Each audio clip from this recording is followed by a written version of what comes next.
Good morning, NFL fans. Sorry we're running a little bit late. We stayed up too late tweaking on this stuff and trying to get a few more teams entered. Getting closer and closer to being done with these. So we are here with another test play game this morning. So I appreciate you guys stopping by. Feel free to talk about anything. These test games I don't normally commentate too much. Unless there's a big play, I might mention it. So if there's anything you want to talk about, just throw it in the chat and we can talk about it.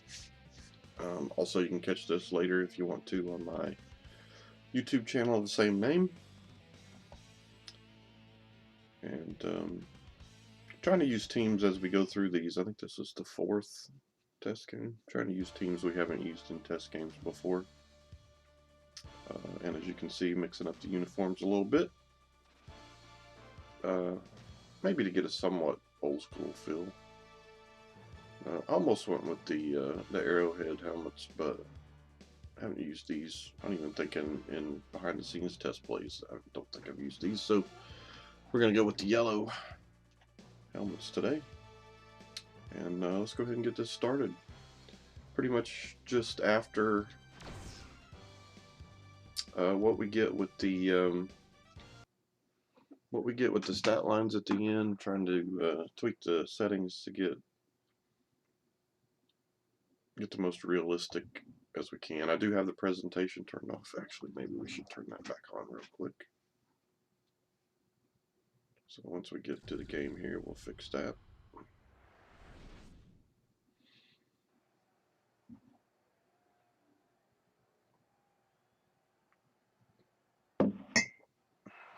And I am still drinking coffee, sorry. Just woke up. Again, stayed up too late working on this stuff.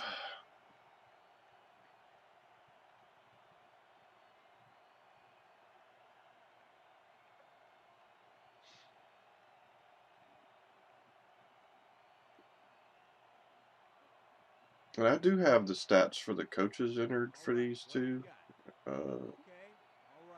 don't know how much, if any, that affects the gameplay, but we did enter them anyway and come up with formulas for that. Hey, Dragon. Welcome in. As soon as they get lined up for the kickoff here, we'll fix the presentation piece.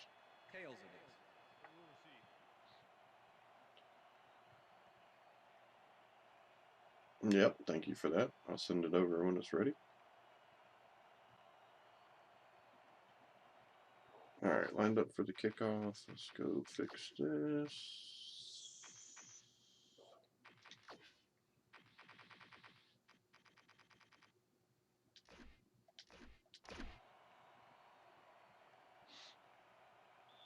Number 3, kicking off for the Bengals. There's the signal, and we're ready.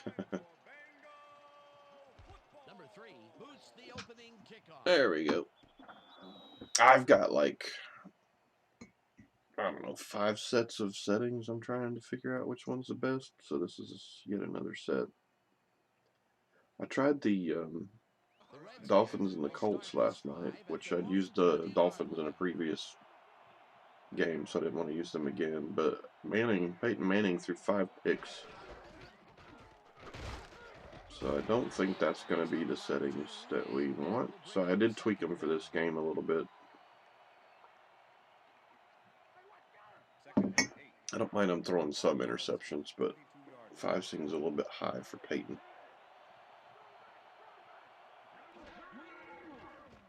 Number 7 throws up. Thanks, man. He connects at the 20, brought down at the 29. Number 38 was wide open on that play, man. Makes you wonder what the D was doing. A nice run after the catch, and that's what they expect from him. Heck, that's his job description. You won't see him running a post route, but you will see him make plays off those shorter catches. Number 38 picks up about 2, and that will bring up. Yeah, I don't think Don Strock had the approximate value to get on the team, if I remember right. Ball at the Redskins, 31-yard line. Number 7 takes it to the right side, and he hits Hits his man for a pickup of 9. Number 87 doesn't let a little thing like double coverage stop him from snagging the football. Peter, what a nice pickup to get them into a second and short situation. Yeah, great play, and now they have Sorry, you'll hear the audio kind of lag out a little bit here and there because I'm doing stuff on the other screen. Number 38 picks it up for about 2, and that brings up first down. First down, Redskins.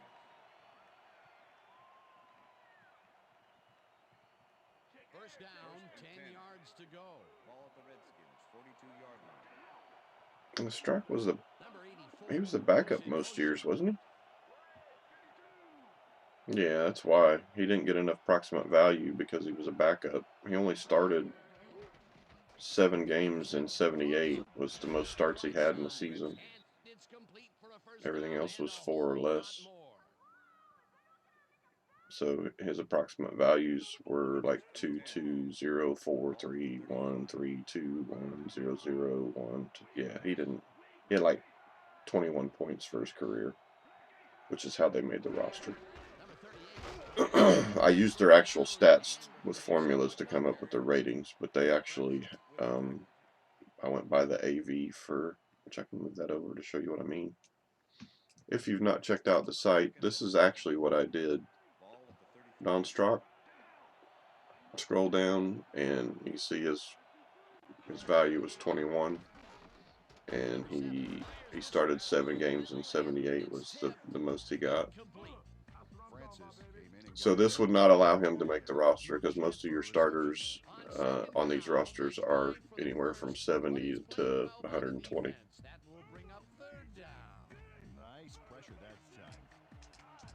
So on that note, if I bring this up, just to show you, Dragon, what's going on, I can go to I don't know if it'll let you do this because you only have view permissions, but if you go to hidden sheets,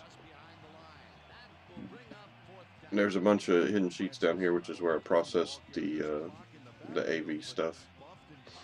So if I go to Dolphins, and then I sort to QB,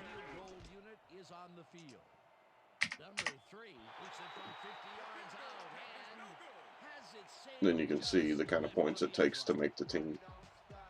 And that's why you have the 3 you have. And I think because he only had 21, that's why he didn't even make the free agency roster. I understand that's a long career, but he didn't play much, so he didn't have any stats. So that's how they made the team. If you want to edit somebody once you get a hold of him to put him in there, you're more than welcome to do that, sir. I don't have, once it's in your hands, I don't have any problems with any changes anyone wants to make. So, but just to show you how the process worked, that's how I did it. It'll be second down. Second down with the tight end right. Did I put him on free agents? I know Tony is. Oh, I thought you were talking about Don. My bad. He wasn't questionable for me because I did it the same way for every team. No chance for reception there. 3rd and 10. Yeah, I know Tony is. I wasn't sure if Don was. Oh, let's watch this. 5 wide out versus a D that is wisely loaded up on DBs. No dice, and it falls incomplete. It'll be 4th down.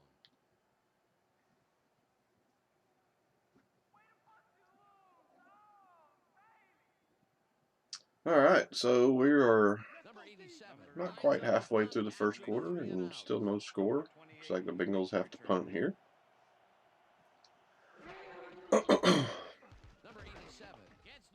Hey, what's up, Dwayne? How you doing, buddy? You didn't text me to play golf last night. What happened?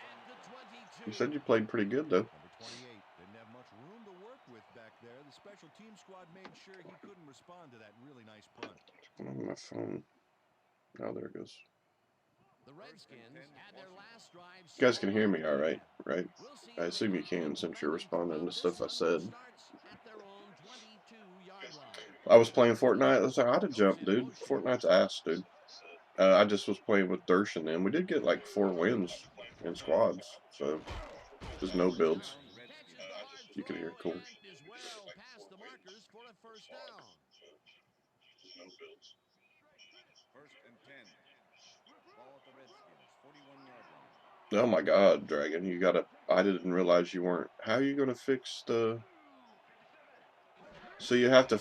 So you have to take it off the PC with a thumb drive, put it in your Xbox, fix the beards, and then export it back to the thumb drive and email it back to me off the And he made PC. sure the only one to touch the football was him. That had potential for some yards, Peter, but the defense was on top of it and shut it down. Yeah, that's something you guys can do too. It doesn't like I think the game rates them all 100, even though my spreadsheets doesn't, because part of the reason is because it does height and weight formula, and I can't. I don't know what that is, so I don't have that. Number 48 hauls in the pass, and that will be good for a gain of 8. Number 7 threw the pass into double Yeah, but I coverage. was saying, do you have to take it out of the PC to fix the Good beards job and to put move it? the ball. Are you gonna do it Brings in them the? up to a 3rd and Are 3. you just gonna do it in the tool on the This is a PC? critical play for this drive. Yeah, now Dan, they can I just didn't know if you run had to the move it ball over to the again. Xbox to do it. Sounds easy, Well, I Peter, guess you but we'll wouldn't see if they can because pull it off. Number you'd be using the 84 tool to do it, goes which into is on motion. PC. Oh, yeah, I get it. I get it. Checks in at It took me a second. just Again, I just inside woke the up. line. Working on my first cup of coffee still. Number 4 lines up to punt. Anyway, I appreciate you guys stopping by. Yeah, I get it. I'm with you now. Takes the long snap and punts it away. Nobody, Fields the punt at the 13. nobody moving the ball here. Down at the 15. Number 20 got swarmed by the kicking team before he got very far. That nice punt pretty much Um, unanswered. The Bengals stalled early last drive, and we'll have to wait and see I did what tweak this a happens little here bit from the one I inside played last their night. own Again, 15-yard Manning line. had 5 picks, so I didn't think it was quite right. And heads out right, tackled at the 18.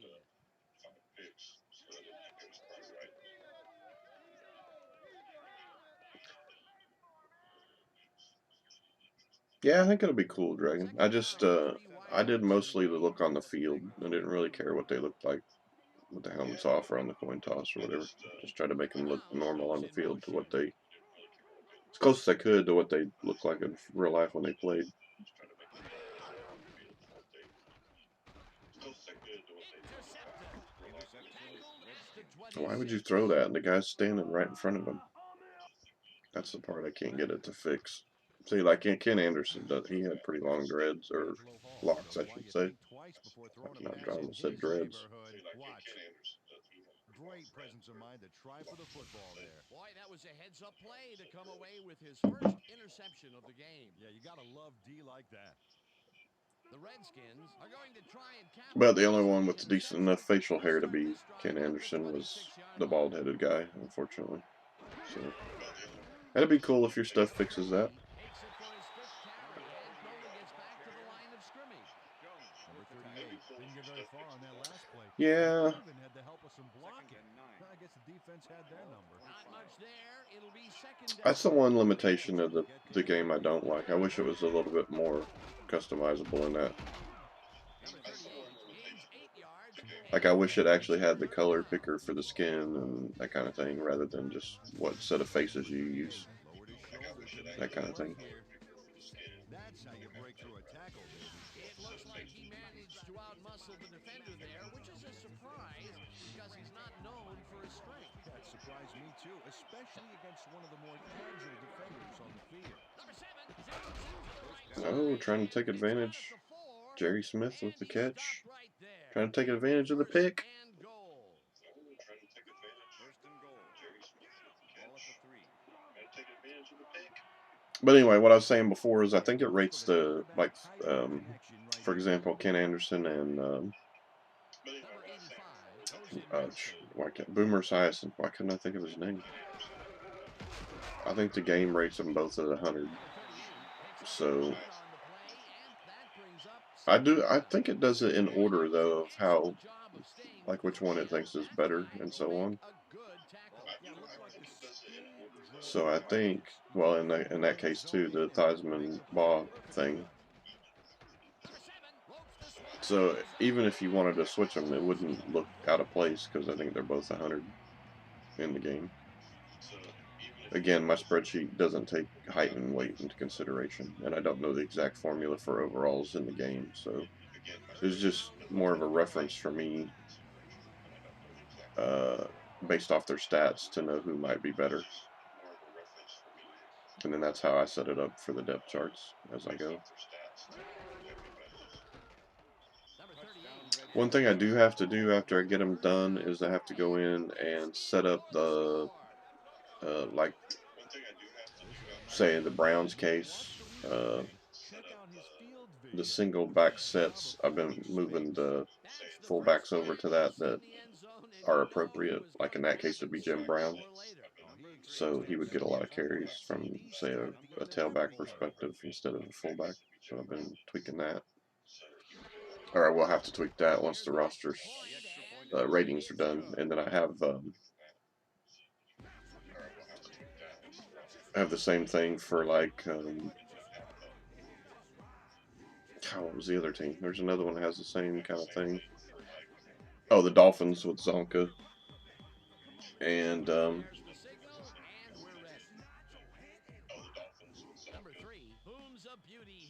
do you think it's going to be a pain? You said it'd be quick. I mean, you don't have to do it if it's a pain. Don't mess with it. It don't bother me. Kick wasn't a fullback though. He was a halfback. He's in. I think he's in. I want to say he's third spot behind Mercury Morris, and I can't remember who the other one is.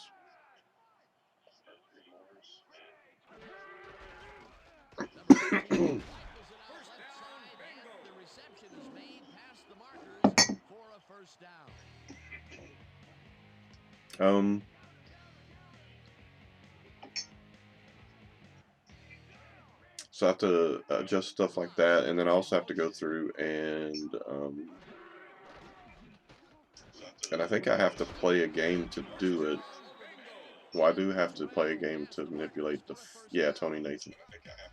I do have to play a game to manipulate the fullback into the halfback spots where needed, but I also have to do the field goal, the holder, because in some of the teams they have the starter holding, and one, I don't think that would happen much anymore, and two, I kind of want to get the exposure for the people who are third string because they're not going to be seen much, I would imagine, in most cases. Yes, yeah, it is very annoying. You have to pause the game, go in and take control of that team, and then go through the formation to the field goals and change it there.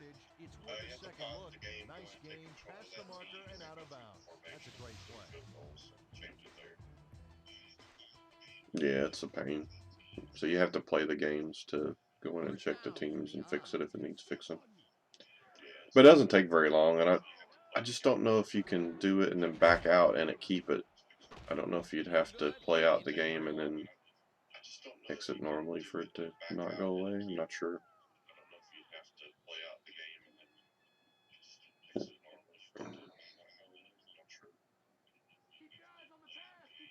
You mean the game file, or you mean the? Yeah, absolutely. He was a great player. I feel the same way about Derek Thomas, but then I'm a Chiefs fan as well, so that hurt even more for me. Are you talking about the workbook, or are you talking about the file for the game? Oh, the editor. Never mind. So it'd be the file. I get it. Yeah. Didn't read it right at first.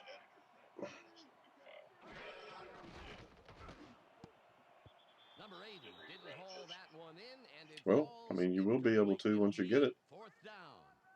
Number 80 was frustrated on that play. He got open, but failed to make the catch across the middle for the incompletion.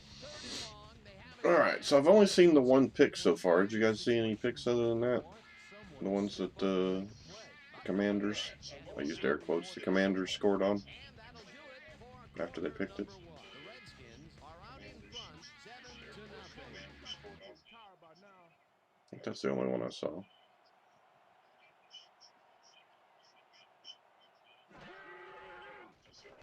Number 87 gets the snap and punts it away. Yeah, so far so good, but Takes it at this the game's 20. awful fickle with the picks, Down at the so you 20. never know. Could end up with 8 by the end of the game, the way this thing Getting a is. few back after that very disappointing punt. Nice opportunity for this offense. It's crazy to me that you could put the interceptions slider to 0 and you The still get Redskins offense interceptions. takes the field and they will start out Like at their what? own 20-yard Why? line. And who in the game design said, "Yep, that's good." Number 38 picks up a yard on the Like, play, do they and not that test brings play up the second slider at down. 0 and say, "Oh, And I tell geez, you, like how Peter, come they we're did a getting so many great picks with job. He zeros, the brought down interception one of bar?" the more elusive backs in the game. Well, you're absolutely right, Dan. So If that there's piece of one it kind player of on this defense that can stick it's with kind the of weird. ball and make the play, it was him.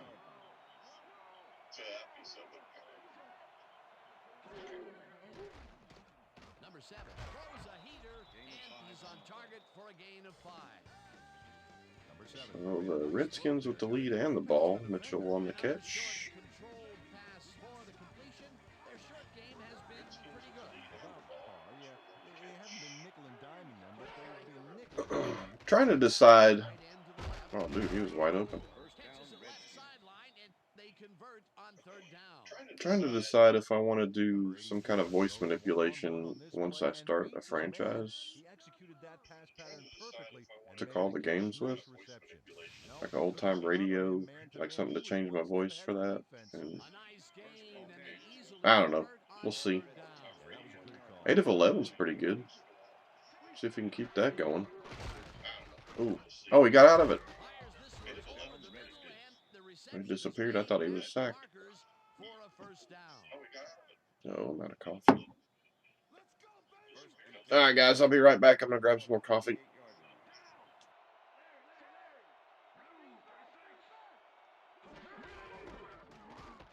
Number 38 gets the call on Gain of first 7 down on the and play. moves forward for 7.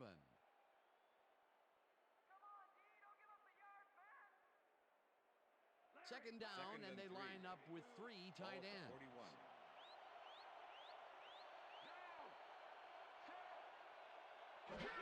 Number 38 gets the call again and maybe picks up one on the play.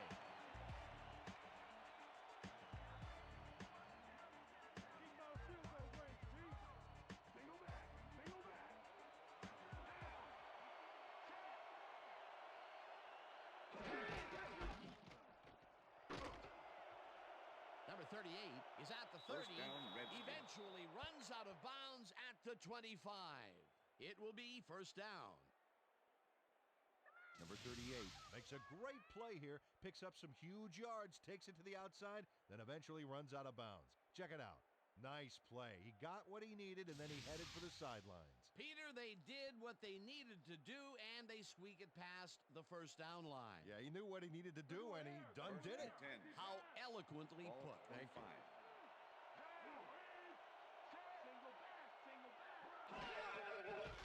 Number 7 throws a bullet to the flat, and he Number connects for a 83, pickup pass of complete. 4 on the play. Riley with Number the tackle. 83 got wide open and made the easy grab. Great job to Second take and advantage 6. of the D's confusion. Ball at That'll the be his 21. first catch of the game after being shut out the entire first quarter. This is a bit of a slow start for him. Yeah, it is, Dan, but he will see the ball more and more as the game goes on. Number 87 grabs First the rope down, right Redskins. side and is well past the markers for a first down. Number 87 had 3 guys covering him, but look what happens. Incredible catch. The balls are coming his way in the middle, and he's making them pay. You have to like his First and performance so goal. far. Well, Dan, I like any receiver who's willing to go over the middle and sacrifice the body to make the catch. Number 7 throws this one Touchdown, on the rope, Redskins. and it's caught for the score. Number 85 had 3 guys covering him, but look what happens. Incredible catch. That's his first touchdown of the day. And I think he's a guy you can count on to make those end zone catches. Number He 3 sets a to high attempt the standard extra for point. himself, and he usually meets Number it. 4, holding. Now the extra The extra point is and good. it's good. Hey, way to go out there. Good job. Nice play. Nice play.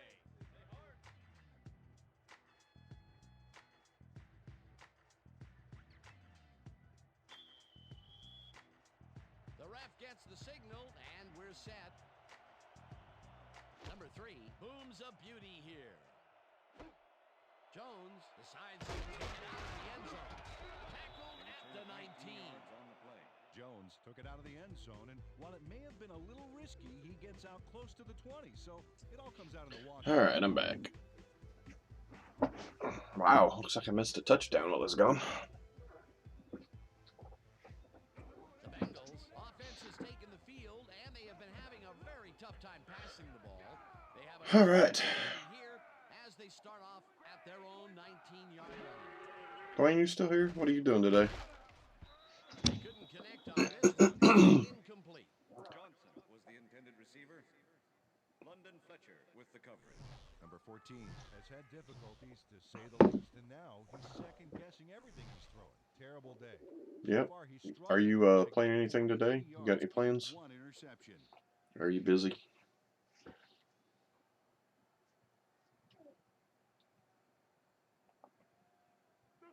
Second and 10. Ball at the Bengals' 19-yard line. Johnson goes in motion. Number 14 unloads this one to the left, and it's intercepted. Well, there's another pick. That's not good.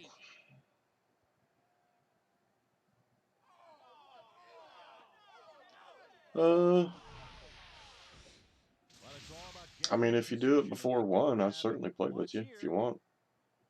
I'm going to try to watch a little bit of football before bowling today. Second interception of the game, and stingy is appearing to be the motto for their defense. Yeah, either that or give me the ball. The Redskins come out on offense and are well ahead. They have yet another shot to score and start this drive at the 28-yard line.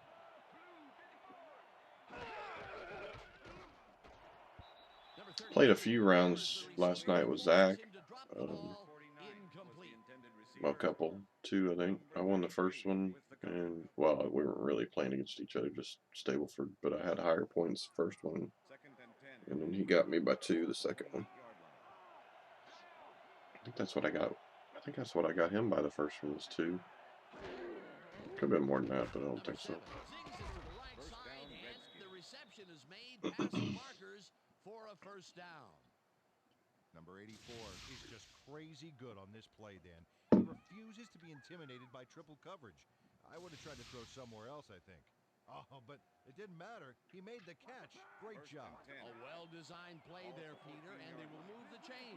Great execution. And you said you played pretty well, so I mean, I've played golf games with you before, so pretty well for you might be like 12 under. So Carpenter with the tackle. I mean, I think that's pretty good. I did see the qualifying for the TGC Tours. Somebody's already 60 under, so it's no different than the last game. It's fit what 15 around. The only difference is maybe they're not doing 18 or 20. Starting to get the transition down. Yeah, I keep putting, like, I usually try to have a transition fitting and a swing path fitting and a timing fitting on everything.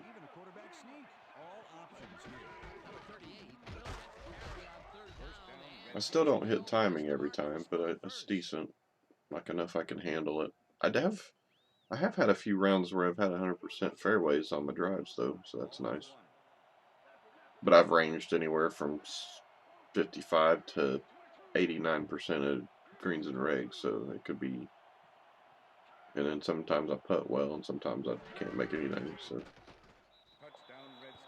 Uh-oh, it's getting out of hand. This is a nice run here, and when you watch the replay, Dan, check out his field vision. great job of finding space. That was his second rush. I also usually start out the round Not a fast, bad day at the and office then so far. like Number 3. about Production 3 for holes in, Dan. I He's start to that slow kind it of down player. enough to get perfects, but it takes me a minute. Now the extra The point, extra point and is good. it's good.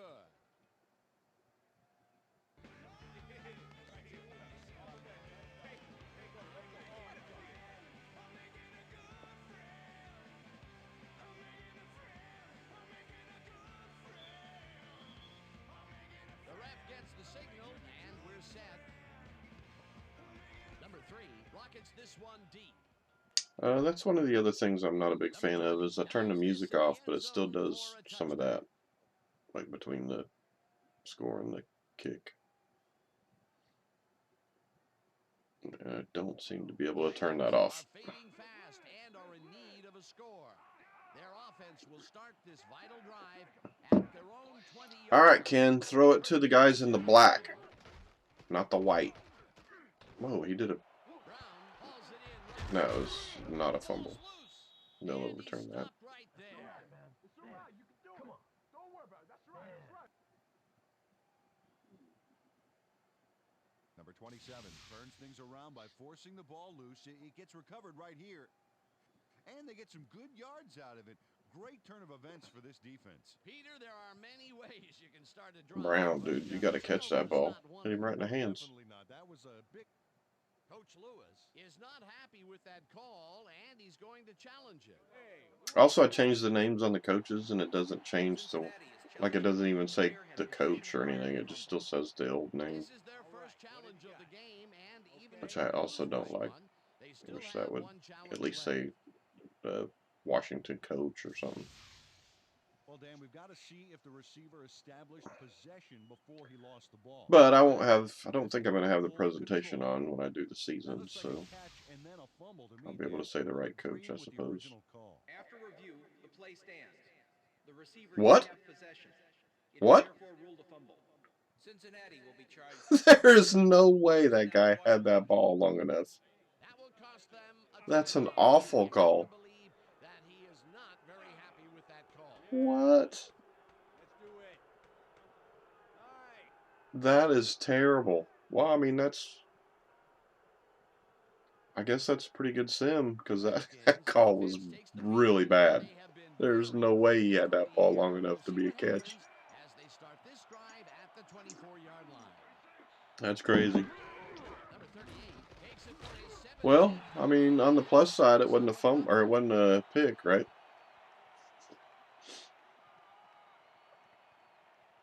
That's crazy. Look at the numbers generated on the ground. So I think what I'm going to try to do is in the franchise, No dice, and it falls incomplete. I think I'll have to go back and forth on the presentation being on and off, though, to do it. But You know what to do. Stick to the plan. what I'd like to do is, so I'll do the game, what is that called? The simulator part, the game, I can't remember what they call it in the game, but it's not like it doesn't just sim them with the scores. It plays them out on on the screen, but it's not on the field. It's called game something.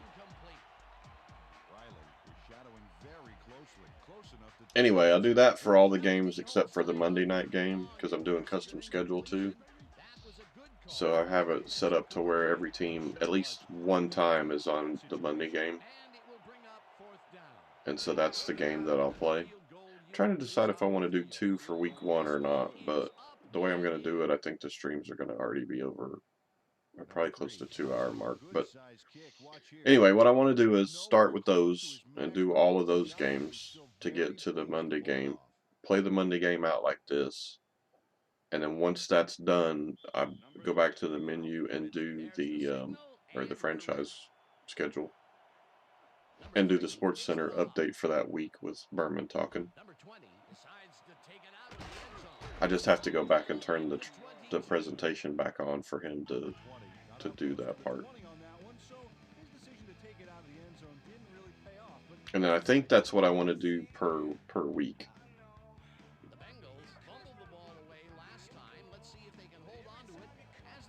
And then once we get to the playoffs will probably be all the games played out on the field, I would imagine.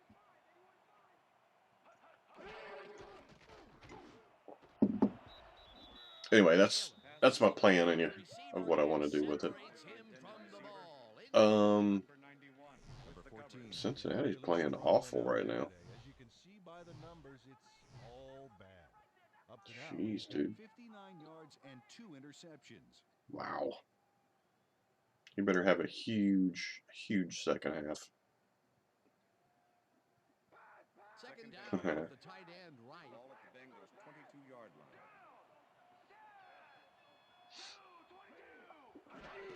Dillon gets the call on second down and chews up about 4 on the play. London Fletcher with the tackle. Yeah, I can't remember if I was watching that game and saw the thing or if it was a clip I saw, but I did see it where he was playoffs. Playoffs could possibly be the highest pitched man I've ever heard when he said that. Third down and 4 wideouts in the game. Ball at the Bengals 26-yard line. Does the game sound okay, or is it too low, or how's the volume level on it?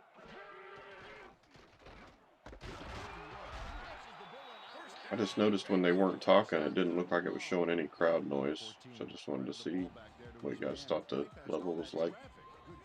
That's another pass that went pretty much down the middle. He hasn't been working. Sounds good. Okay, cool. Well, he's obviously very confident to be throwing into where all the traffic is. He's daring the D to Thank you stop for that. Number 14 zips it to the left sideline and it falls Pass incomplete. interference. Number 28, defense. The ball is placed at the spot of the All right, so the Bengals are going to keep the ball. I mean, they need breaks like that, but at the same time, they got to start making some plays. Can't rely on the defense to screw up every time. And the passing game has been awful for the Bengals.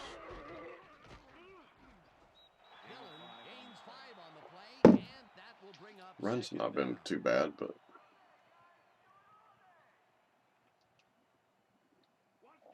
Second and 5. Ball at the Bengals 47-yard line. Ross goes in motion. Number 14 throws this on a rope, and it's tipped. are the players that don't have names going to be none? What do you mean? Everybody on my roster has a name. That is their 4th batted ball. Tell you, we've seen a number of good defensive plays from this squad. We sure have. We'll see if they can keep it up, though. Third down from the shotgun. Oh, the commentary? I put in the names as I enter them, if it's available. If there is no name available for that, because on the ones that they don't have the actual player name, I do the last name if it's available. And even if I have to do, like if somebody was Neil, N-E-I-L, but they have a pronunciation for N-E-A-L, then I'll use that, just to get them to say it right. If they don't have anything, then I just use the number. It says the number. Thanks. Yeah, I have all the teams entered. I just had to go back and make adjustments to the ratings. Saw some stuff that was a little off from the global. Be careful if you use that tool, Dragon. If you do a global update, sometimes it doesn't do it right. Like I would add 5 to a certain rating, and it would put some of them like at 117 when it should have been 92 or something. So it wasn't updating right as a global update. So what I'm doing now is going back and trying to fix some of that stuff by individual ratings. You don't do global. Well, I don't now. Number 7 rifles it out left side, and it's tipped. Incomplete.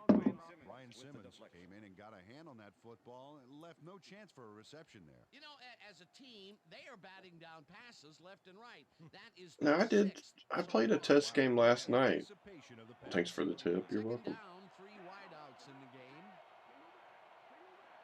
Yeah, it always sucks to do something and then have to go back and redo it because it's not right.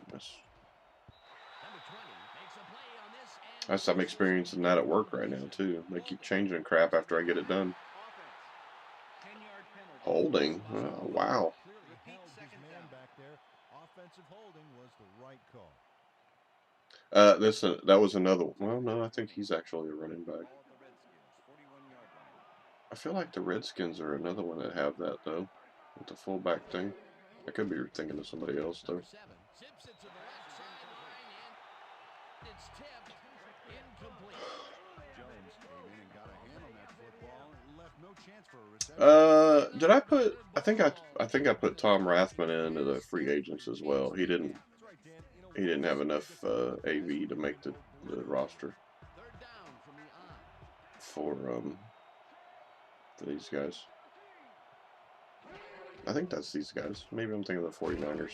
Anyway, he didn't make it Tough catch. And just he's on well the short regular of the rosters, but I mark. think I put him in That free will agents. bring up fourth Punt down. formation. Number 4 lines up for the punt. Yeah, he didn't have enough years to have the AV to make the team. Was the Takes the problem? snap and punts it away. Number 20 fields it at the A return 13. of 2 yards on the play. Tackled I at don't the know if it would have 15. helped him, but maybe what I should have done was Although he was dropped do the AV divided by the number of years they played. The Bengals offense takes the field with the So clock that at would 12. just be the average, the higher averages per year of AV. I don't know if that would have helped him or not, though. Dillon picks up a yard on the play, and But that'll I know bring he's up popular, second so I wanted down. to have him in there somewhere. So that's why he's in the free agent pool. Okay, let's go. And that'll do it for the first That's half the of end of this the one. second The quarter. Redskins in command of this one, Yeah, no worries, 24 man. to nothing. And now let's send you to I hope Chris anybody that Murphy gets a in hold our of it studios in does Brooklyn. that. There was a site that had a lot of rosters and shit on it, but they closed the site down a couple weeks ago. I talked to the guy because I was asking him if he would post this for downloads after I got it done, and he said it's costing me out of my own pocket to keep the site up, so I'm gonna close it. I was like, okay. Now let's take a look at the halftime stats. And Oof, boy, look at the Bengals are difference in struggling. rushing yards. The Bengals are certainly losing because of it. It's hard to win when you play like that. Let's get started in this one Wayback early Machine. in the first quarter. Number 7 connected with his man on this one. A 23-yard play that set up a Redskin field goal, but they couldn't connect. Redskins midway through the first, the ball at their own 21. Number 7 would drop back and deliver a strike on I this feel one. like The Bengals with the still lead pursuit in and the first quarter. coverage all the way at 0 for CPU, I feel like these guys are being covered like blankets still. Redskins ended the first quarter. And then every once in a great while, you get one guy that's out for pass who's like there's nobody around him. Skins out in front, 7-0. And, Number 14 would find his target on this one. ooh, hello. With that audio. In the second quarter, the ball at the 41. Berman sounds like he's been drinking on the job. Good blocking up front to help this bring him. A 15-yard play that set up a Redskin touchdown. The Bengals Well, I think it's cool that you can get it over your Xbox once it's where you want it. That's kind of cool. As his interception was a possible momentum shift. I didn't know you could do that. Redskins still middle of the second. Number 38 found a little I mean, let me rephrase that. I've heard of that you can do that, but I've not ever done it. So I've not witnessed it being implemented. As this ball's out, and he's in the right spot for the recovery. Dude, there's no way that was a catch. I can't believe that call. Number 3, Transfer cable. Oh, that's cool. This one, good. Connect on the field goal. Redskins still late in the second quarter. Skins out in front by 24. Number 7 connected with his man. Yeah, I knew the resurrected could be. Down big at halftime. I knew the resurrected could be put on there as well, but I've not. I don't know of anybody who did it yet on the actual console. Well, it'd be interesting to see if the Bengals are turned around at all after halftime. Maybe adjustments they can get on the board or something. We'll see. Yeah, that's part of my checks and balances for the updates, because another thing I found was like one-offs, like somebody's consistency didn't get updated to the right number, or or their tackling didn't get right updated to the right number, but everything else is right, that kind of thing. So the other thing that I created is this. So this folder is where I export to, right? And then I open it up and I go to this file. This is some of my test games I'm going to do later as I get more people done. But if I go into where I'm at, which is should be the Patriots, I think. So this is what's in the game out of the tool, right? So I paste it in here, and then it looks at what I got on my spreadsheet, and it tells me if it's good or not. So if it's all white, then I got no problem. But if I go to the Patriots, who I've not done yet, I get more of something that looks like that. So everything that's red, the game does not match my workbook. Whether it be adjustments I made or it just didn't, like these are one-offs here, like I don't know why that's not right. That should be right. This should be right, but it's not. So it tells me what I have to change on who. I did not have this the original time that I went through it, so I wanted something to make sure everything's good this time. So I came up with this. So like if you look at the 53 here, right, on Brady, if I go over to here and I find Brady and I put in 53 and then I go back over here, it's now right. It's correct now. But the export you're talking about is what I paste in here so that it checks against it to see if it's entered correctly. So I don't want to miss that one, so we're going to move it back. And now it's bad again. So that's how I'm going through and getting everything entered, which is another reason that I am doing it by myself, because I don't have the ability to. It's an actual workbook on Excel. It's not like Google Sheets online or anything, so it'd be a matter of sending the file back and forth and crap, and I don't want to do any of that. Oh, I got that one right. Cincinnati will not be charged a timeout. Second down. He likes the call, and you sort of have a feeling that he knew it all along.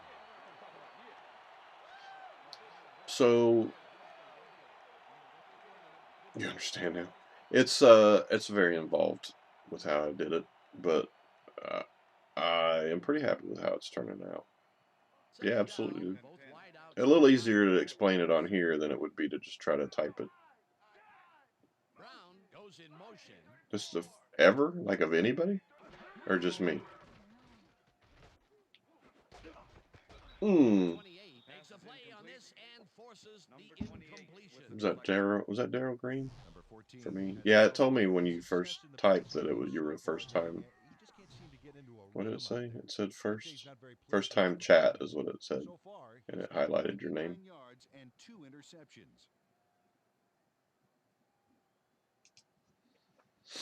I was gonna say if I'm the first stream ever for you, that would be amazing for that to be the case with as many streams as there are.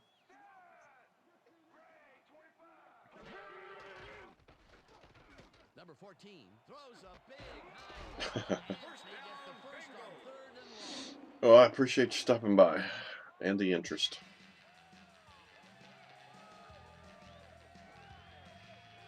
Hey, Brown, they caught a pass. That's a good. I mean, you gotta do that to get back in the game, yeah. Oh, and he's behind the defense too. They don't have their eye on the deep game much today, but this time it worked out. I mean, they got a ways to go, but they're not completely out of it, I suppose. If they can get some, they gotta alleviate the mistakes too. They can't be throwing more picks in it or anything.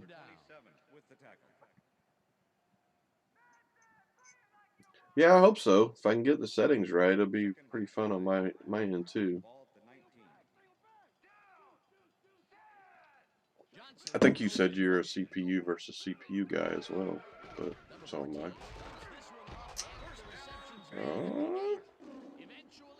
Trumpy with the catch. They're trying to get in.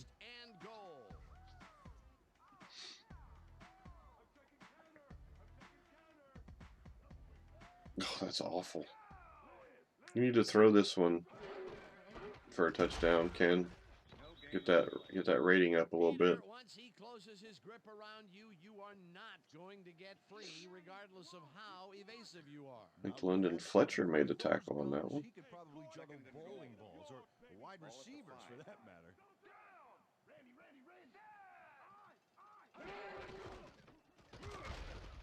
Hey, well, it doesn't help Anderson's numbers any, but it gets him closer. I was trying to think of who the game was. It was 20-7. I'm pretty sure at halftime. Impressive yards on the ground here. Check it out. Boy, that's some nice running. It's all about I can't remember the teams that were involved. But anyway, the team that was losing came back and won it in overtime.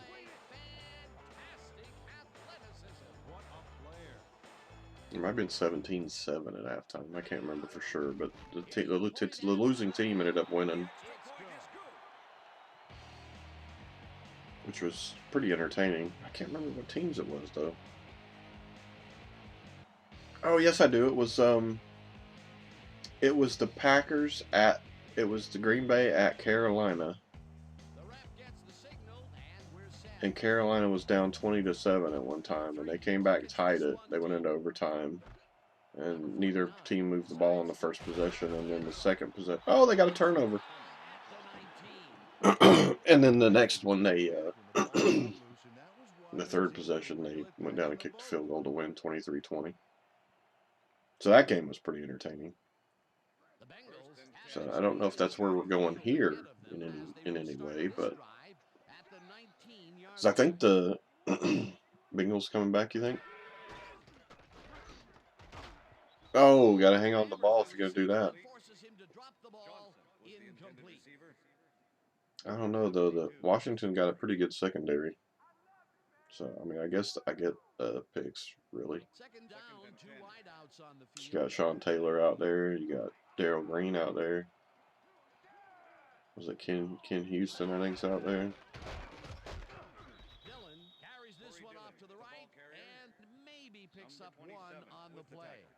Yeah, I'm gonna be interested to see what NFL 2K comes up with for this new game that's coming.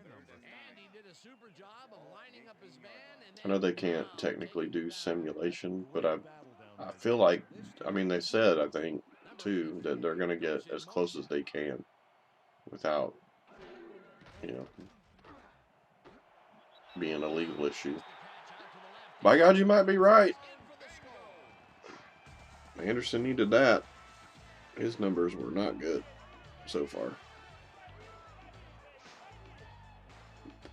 And they're at home. You gotta give the fans something to cheer about, yeah. For historic teams. I wish you could do a little bit more in 2K8, because I really like that game too. And I know there are some people who have done some NFL stuff, but they just don't look right to me with those stupid logos they used.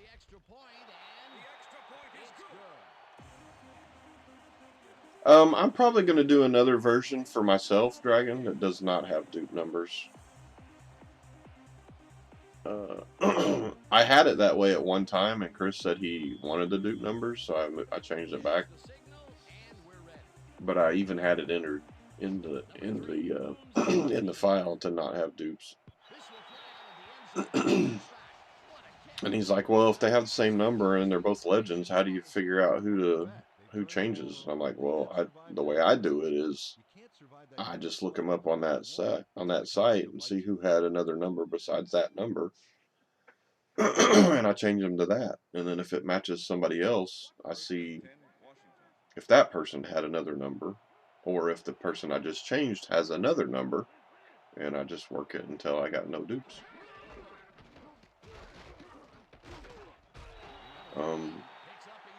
And then I also look at what level of the depth chart they're in. If they're going to be on the field more, I try to get them to keep the number that they had most of the time, And you need cat-like reflexes or to for their keep that best year at ball least, out. What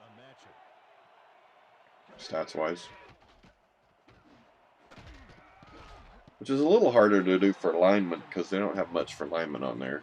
Just AV mostly. Very few stats for linemen on there.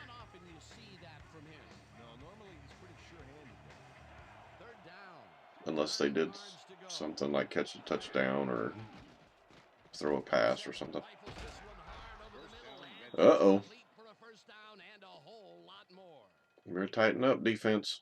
Can't be giving up plays like that and come back. Way to find the hole, settle in, and make a great Theismann catch. got a pretty good rating so far. It's over 100.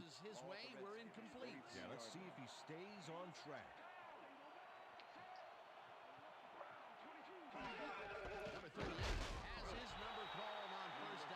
Well, they stuffed that.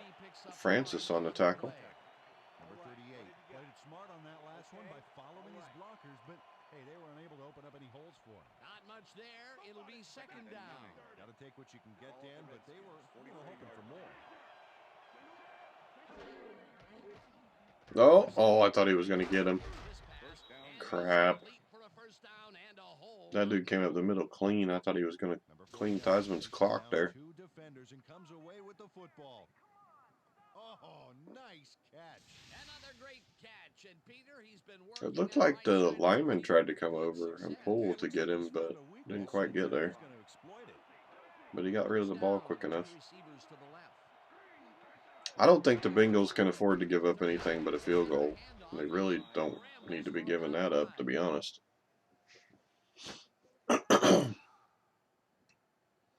Seemed like they were slowing them down a little bit for a couple drives there, but this drive they have not.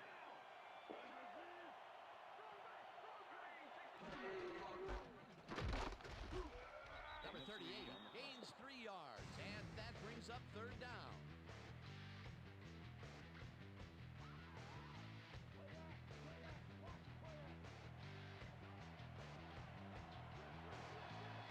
Chiefs and Mahomes. Yeah, I have the Chiefs done already. In my test game schedule, I have them scheduled for the Chargers, which I've also not used, so that could be a possibility. I probably won't do another one until, as far as streaming goes, until next weekend. But are you a Chiefs fan as well? Yeah, I grew up in Joplin. Huge Chiefs fan. I went to college in Kansas City as well. Oh, you're a Chargers fan. I gotcha. I thought you were saying the Chiefs, since that's who you asked to see. Had a defender close by, but was able to bring down the catch. He's got such a vice-like grip, Peter. It's got to be hard to break out of. Well, that'd be an interesting game for the two of us then, wouldn't it? Absolutely.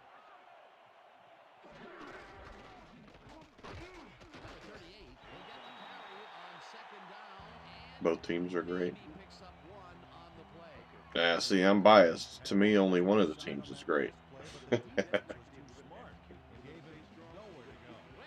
I do like their quarterback, though. He's pretty young, and he seems like he's going to be pretty good.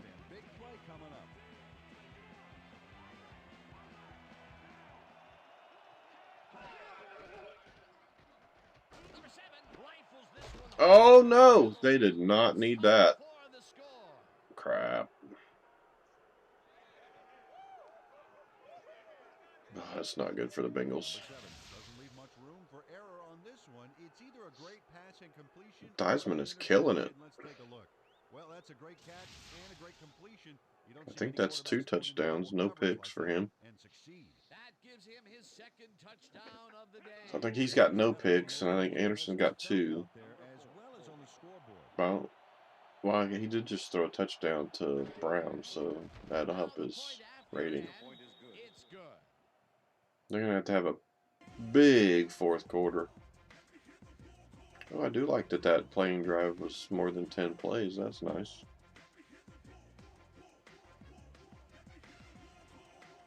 Depth charts for each team on the QBs to see who is starting. 23 booms a beauty here. Number 20 downs this in the end zone. Well, you for a can see that touchdown. on the workbook.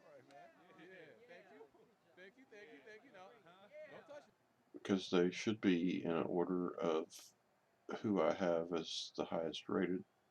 So that's how they would be on the depth The chart. Bengals get their offense on the field. Actually, I think if you go to the Start this depth charts drive page, you at could their go own there 20-yard also. line. It just takes it a minute to load is the problem with that thing.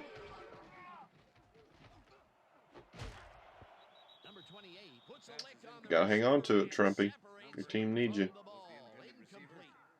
Number 28 completely with the breaks coverage. up the pass. You know, he owned that zone so clearly. Yeah, I bet he comes in on his days off to repair the turf. That had potential for some yards, Peter, but Because the they've been defense behind was so on long, top they've of only it run and it shut 8 it down. times. Good denial there. Second down coming up. Second down from the shotgun. And 9 times. And picks up a couple. Number 72. Well, that brings up a little shorter third down. Third and 8. But they really need a first down here. Bengals I don't think they can waste too many possessions because they're having trouble slowing Washington down. So yeah, they needed that. Chris Collinsworth on the catch. Is that his first catch? Surely not. Nice catch. Third and long, and they get the big play to convert. What do you think of that, Peter? I love it. That's what football is all about, making the big plays when you need to, and you can't coach that.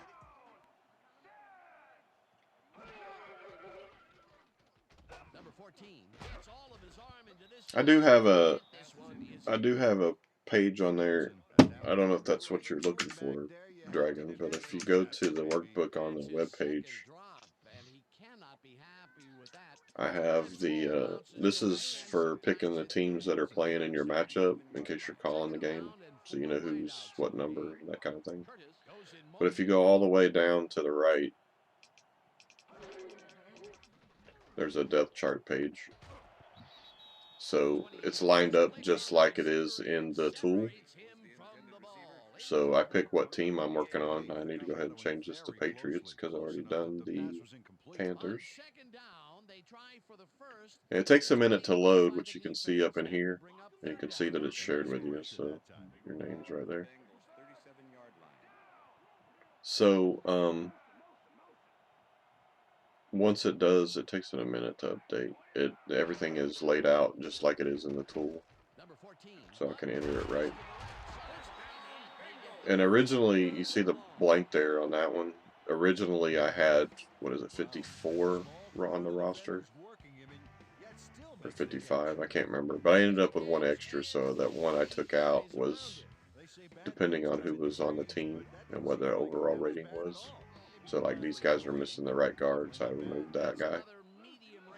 So, some of them are one fullback because that's who's gone, or one center because that's who's gone. But that's why there's a blank there, because that guy was removed because I had one too many for the rosters that ESPN could handle. But if that's what you're looking for, this will tell you what string everybody is right there in the middle where the quarterbacks are. And then if it updates anytime soon, it'll show us the Patriots. Come on. Hurry up.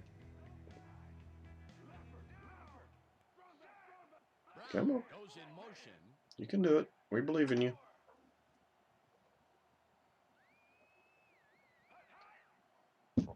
Looks clean. Thanks, man.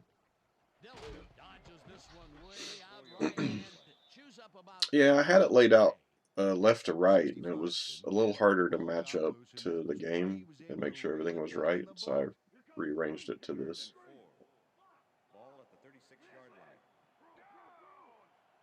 So before it was laid out a little bit more like the depth charts in the actual game.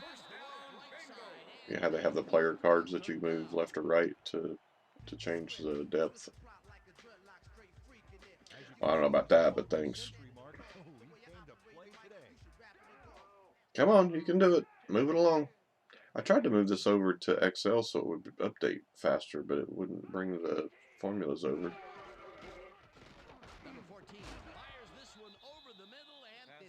No cap. on 2K. Now, one thing I haven't mentioned, I don't think, to you, Dragon, is I have made everybody in the game a rookie. Potential for some nice yards, but the defense plays it tough. That will That way, if you wanted to do multiple seasons, you wouldn't have to worry about them retiring on you.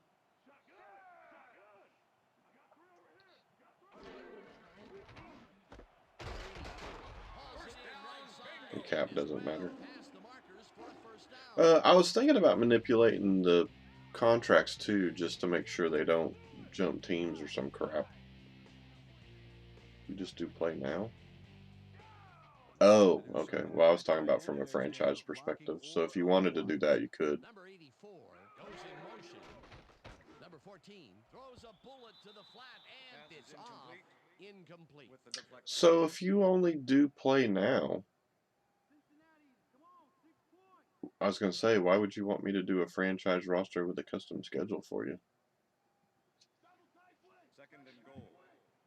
Ball at the 3. Hey, there we go. See, it takes it a minute because everything that's in here, it takes forever, but it updated, so it tells you who's what. And so every position is listed as depth chart. Third down, goal to go. Sounded interesting. Yeah, I think it's going to be. So, actually, on that same kind of line of thought, actually, we'll get back to the game here, and I'll show that in a minute. But I have another spreadsheet that is, sorry, I'm trying to get back to the game. I have another spreadsheet that is, that generates the schedule for me, and then I just go into the tool. So I have to create the franchise first, right? So I have to get my settings right before I can do that for what I want to use. Bengals edging closer. They're down 2 touchdowns with 7 minutes left. So I have to create the franchise, export it, and then it'll have a schedule tab on it. I don't know if you've done that. So you can go in there and manipulate the schedule through that part. But you have to be careful because if you enter something that doesn't line up right with what is already there, it will play the games that are there, but it won't display all of them, which is really weird. So I've created a file that creates the schedule in the same pattern as what's in the game already.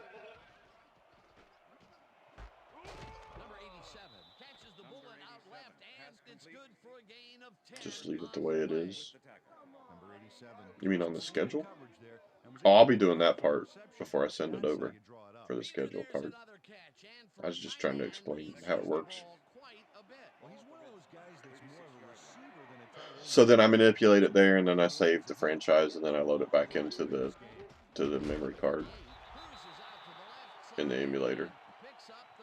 I don't know how that would work on your end, but for the Xbox side, but it'll be there when I send it over in any fashion. And I think I'm going to do, so I think I'm going to do one for Chris, right? But I think I'm going to do,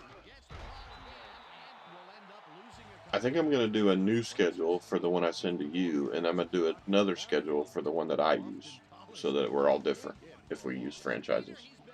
Just in case you ever decided to stream it, so then it's not, you know, doesn't get repetitive between the three of us.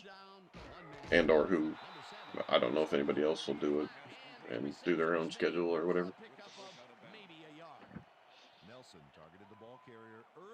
And it's not like you could start your own with the roster. You could start your own franchise file, and it would be the default 2004 schedule if you wanted. Also, in the tool, if you do that with the franchise part for the schedule, you can get other schedules for the tool to load in. I think all the way up to, I think I saw all the way up to 2008 or 2009, something like that. I can't remember for sure, but there's a few in there.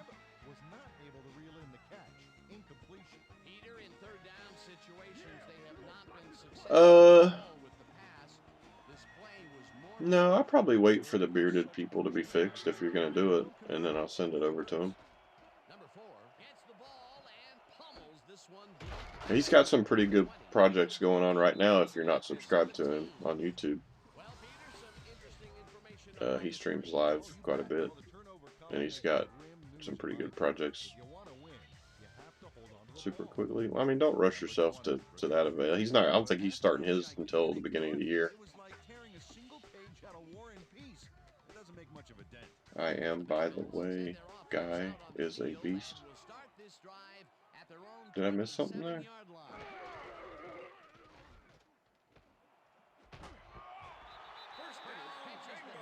Oh, trying to make it interesting. I am, by the way, guy is a beast. Chris is a great announcer. Oh, Berman? Yeah, I love Berman. He's great. The Raiders. Nobody circles the wagons. Like the Buffalo Bills. Yeah, he's got some cool. Whoop! You know, all that stuff. Love it.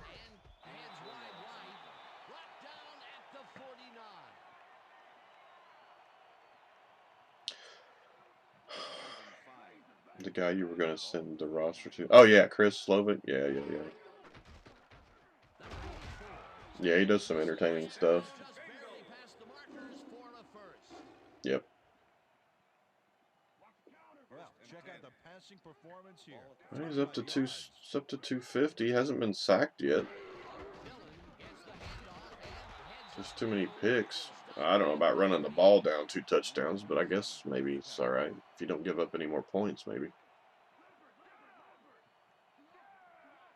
So it's not too bad. I thought it was going to be a pretty big blowout for a minute there. Well, they're sticking to the run, aren't they?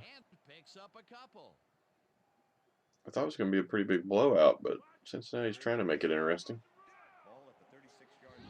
Which is basically, I mean, I don't mind a couple interceptions. That's fine. Oh, no, he's out of bounds. I can't believe they didn't maybe call a pass interference there for pushing him out or something. Now, do they go for it? Yeah, they do. Interesting. Can they keep the drive alive? They cannot. Why did he not throw it to the guy right in front of him? He had a first down. Oh, my Lord, dude. That was terrible. They're going to replay that? Like the guy right over the middle. Right there. Cutting from left to right. It was wide open. I don't know about that decision.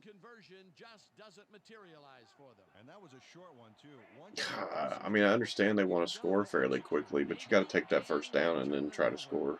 You got more downs to do it with. Don't like that decision. So I'm guessing they're just going to run the ball here. Try to milk the clock. That's unfortunate. Any kind of points there, and it starts getting pretty interesting. Especially a touchdown. But it's not as bad as I thought. I thought it was going to be like 42-10 or something, the way it started out. And what was it at halftime? 24-0? So they only scored a touchdown so far in the second half. Oh, no. First down's not good. That means more time's coming off. First down, Redskins. Number 38 is taking it up the middle and battling that defense head on. And you know, so, I mean, it's a small sample size. I've only played the one earlier and then last night, and then this one that I tweaked it a little bit on to see if I could get it where it needs to be. I think it's better. Like, we only had the 2 from Ken, I think. And I don't think Theismann's thrown a pick, has he? I don't think he has. Maybe one. I have to look at the end and see.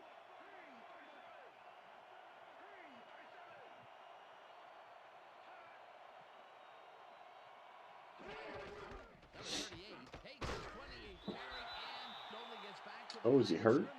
He dropped the ball awful quick. Yeah, he's hurt.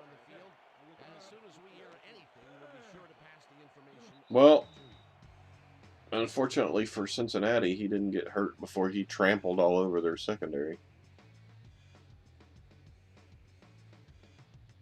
Second down. The clock is Um, stopped at 1:58. I hope so. I do have plans to work on it during the week and next weekend. The following weekend, however, either the Friday after Thanksgiving or the Saturday after Thanksgiving, I have to go over to Missouri because of the personal stuff that I'm dealing with. My stepdad passed away, and my mother had passed away in December, so the property is in both of them's names, and my stepbrother's living on it at the moment. So I'm probably going to end up going over there for a week or so to try to get all that straightened out, because I think they want to try to buy me out. It's just a matter of how much it's going to be and whether or not they can get a loan for that amount. Because I believe they want to stay living there. So that would be the 28th or 29th, which would certainly slow me down right before the 1st. But I feel pretty comfortable saying that that it'll be done by the 1st of the year.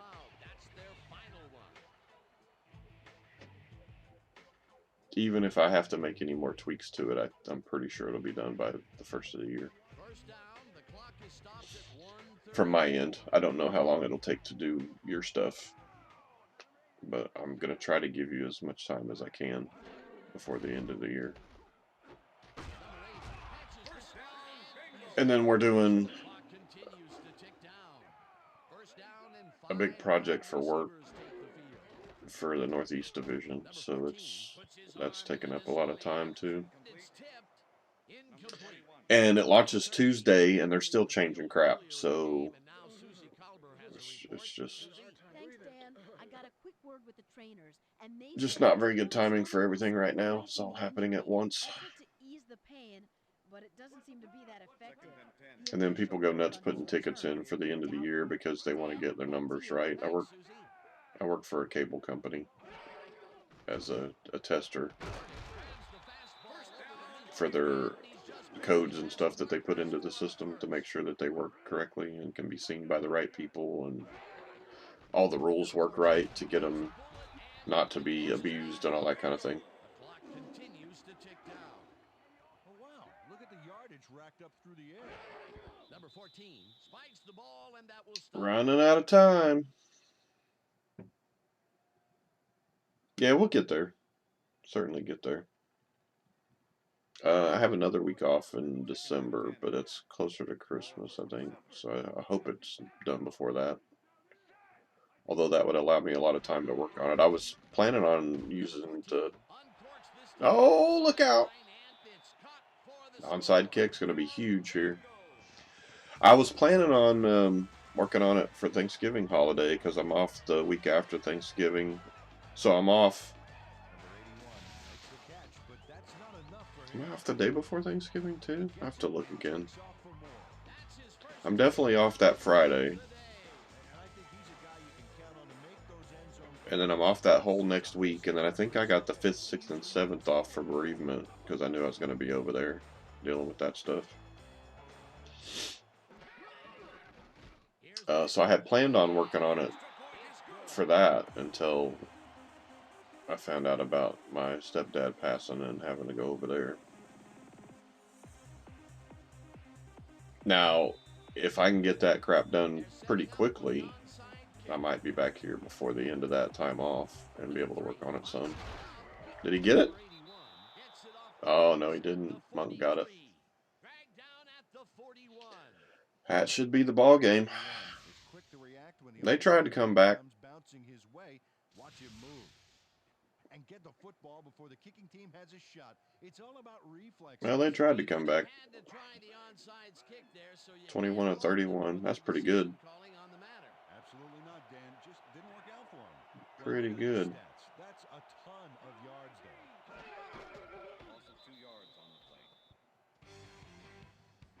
Yeah, I'm pretty happy with it. I was a little worried the way it started.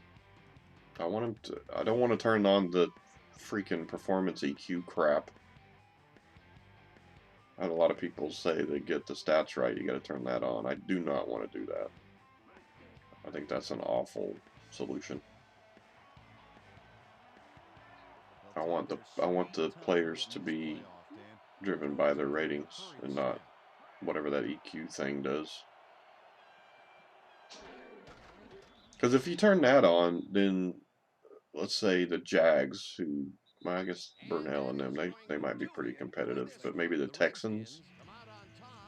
The Texans shouldn't be that competitive with any of these teams. And now I can't say they wouldn't upset somebody from time to time, but it shouldn't be the norm. And I feel like the EQ thing would cause that. So really don't want to turn that on.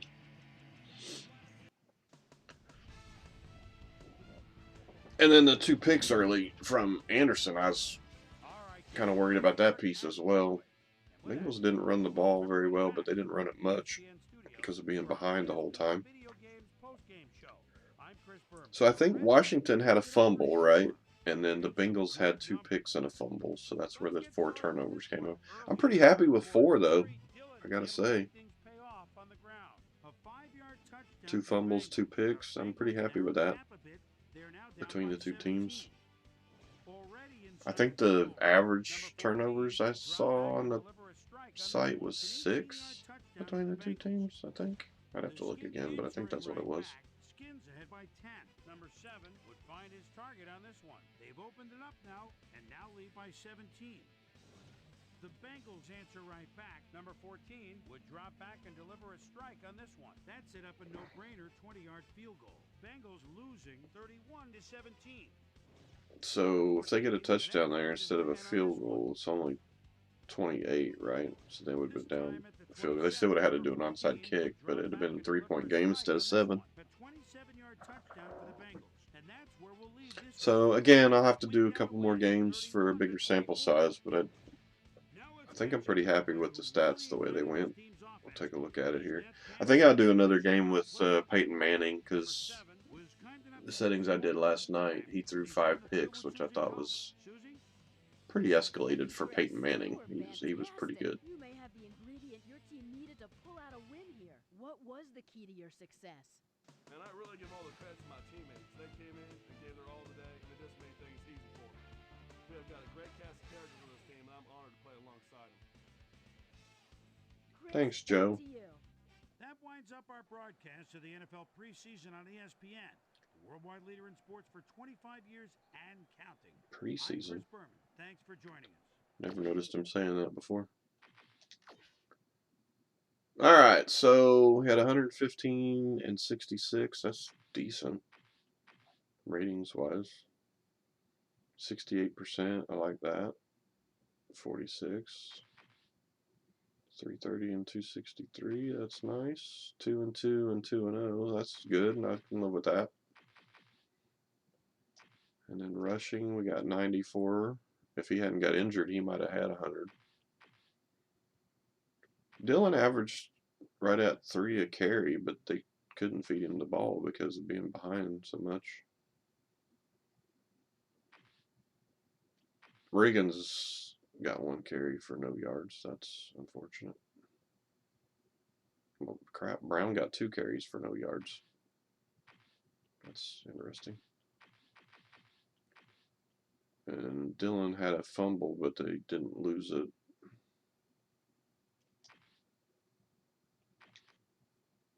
And then I think Brown had 100 yards receiving, so that's pretty good.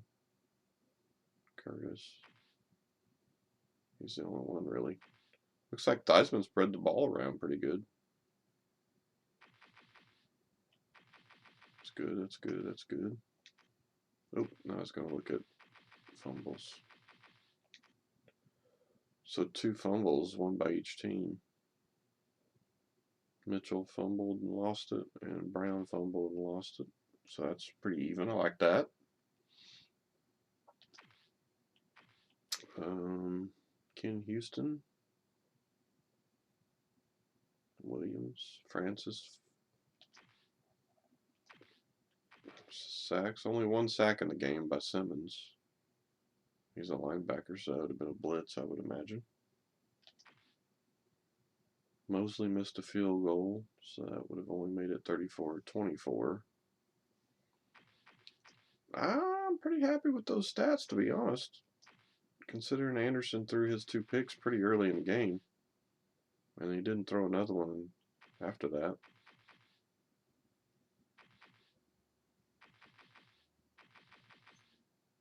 I thought there would be more sacks, to be honest, but I'm pretty happy with that. I think that's the first one I've seen in the 60s for completion percentage, to be honest. Pretty sure. So let's go back to the team stats. So total yards was pretty even. First downs pretty even. Rushing yards was George Rogers had a pretty good day. Dillon didn't get enough carries, but he would have had a pretty good day had they been able to keep feeding him the ball. So getting behind killed him on that. So what do we got here? We got 65 and 61. So 126, that's pretty good. 133 is the average, according to the site I looked at. Without the rest of the plays, the punts and the penalties and all that. I think it's 150. 151, I think it said, with all that stuff. But I'm more concerned about the offensive plays.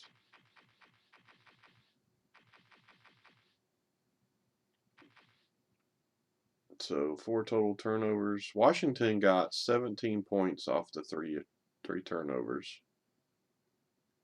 So 24-14 if you take that away. Bengals. So it feels like either team could have won that, depending on the turnovers, which sounds like an NFL game.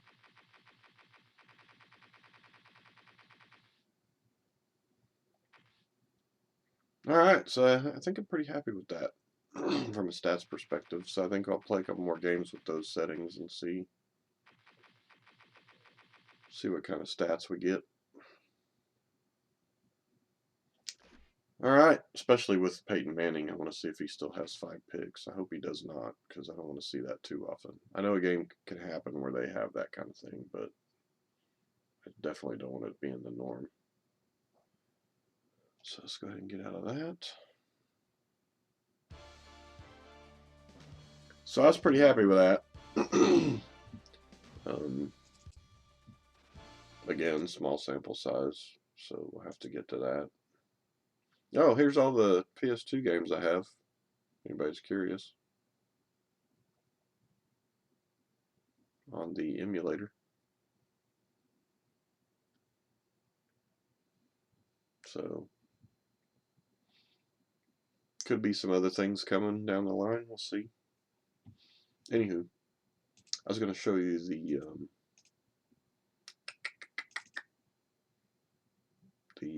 custom complete. That's not it.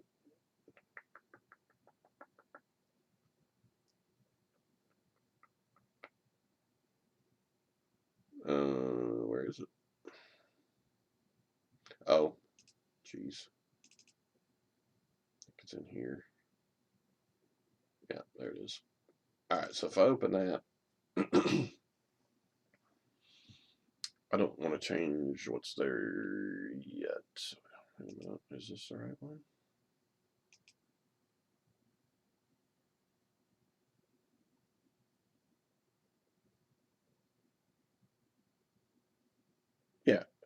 Yeah, I changed it to be the format of what's in the tool, I think. So, alright, so it looks like this. And you can manipulate the year, and it will give you the date that it starts on and all that stuff.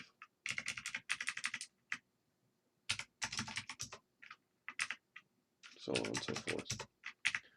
I didn't want to mess anything up, so I haven't, get back to my, okay, just want to make sure you guys are seeing what I'm trying to show. Alright, so basically what happens is, I'm not going to save it because I don't want to overwrite what's there because I want to use that schedule. But if I go into this schedule, I can look at each individual week and see who plays who. And then this bottom right is my Monday night game that would be the telecast for how we're going to do my franchise, if that makes sense. And then I can look at any week that I want. And then I can also do it by team down here. So if I want to pick a different team, it'll change everything. Playoffs really don't matter right now because it's just we've not started anything, but it tracks playoffs from the beginning, so that's why it says they're in the wild card against Dallas. Because I actually have this as a simulator, which I could show you here in a second too. But so basically, this is just to generate that schedule for the game. So what I do is come over here to the simulator. As long as I don't play a week, I can just hit new season, and it will spit out a new schedule, which over here updates to show what it would be to enter in the game. So then I go to that tool for the franchise, which is this tool, and this is saved, so I'm going to go ahead and close it. And then what you would do is open your franchise file, which I believe is that one. So you open that up, and then you get this tab here that has the schedule. So then what you can do is go edit schedule, and then you can manipulate all your stuff here for editing the game. So you can make it should have the right dates and times already if you don't change the year. So then you just manipulate the teams that are playing. And you can also export that so you could load it into a different franchise later if you wanted to, and not have to do all the work again. You do it with the load schedule part. So pretty easy if you have a way to export the franchise file out of the memory card. It's pretty easy to update it. What else? Anything else?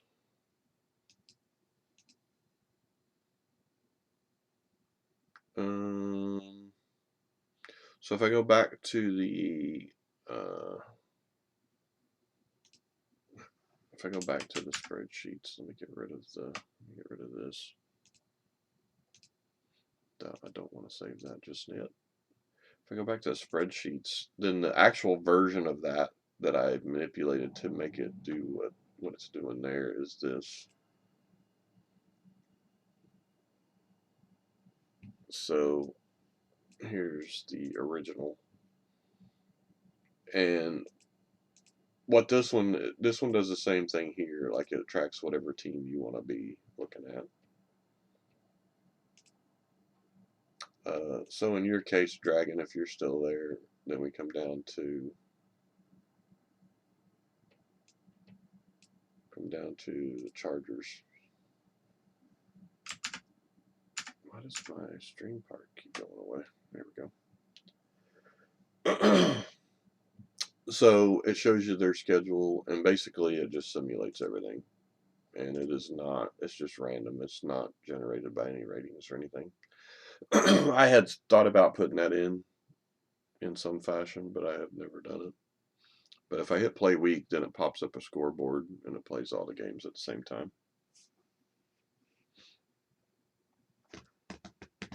And it just goes until they're all finals.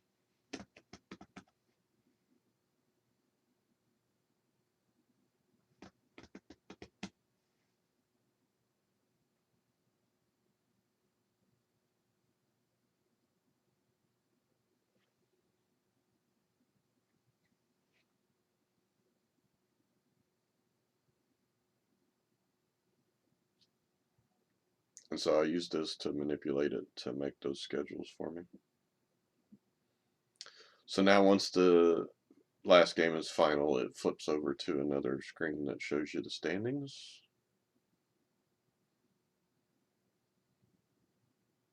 and then it'll flip over to the playoff picture. Unless I took that out. Nope, I didn't.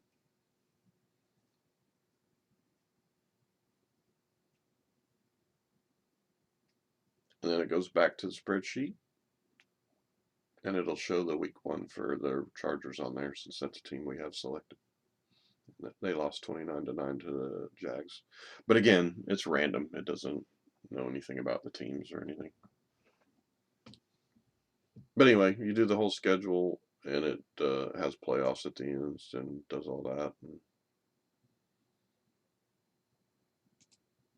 So now you can pull up week 1, and it'll show you the scores, since they have scores now.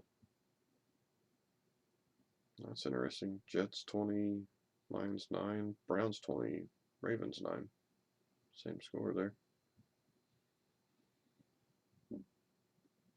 Anyway, that's all it does, is you just do that, and then once you're done, it has the option to do a new season, and then it blanks everything out and starts over. Updates it to a new schedule. And you just keep going as long as you want to. And I think there's I don't have any link to it just yet, but I believe there's a tracker for the Super Bowl winners. Yeah. So you can see I've done it quite a few seasons, just goofing around.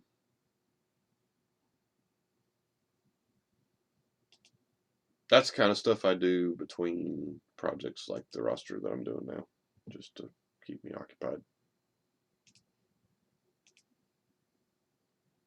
And then I have, anybody who's not seen this, I have this as well.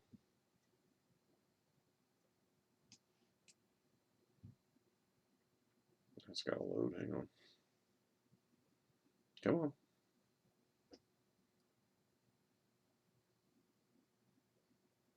There we go. All right, so I have this as well, and this is just testing it out because I updated it from a previous version. So it's just a pick and pull that runs. So what you do is you I don't know if it'll let me do it since there's a game played, but we'll try it. So you go up to enter picks and you do the entry form. Dude, why does this keep coming up over here?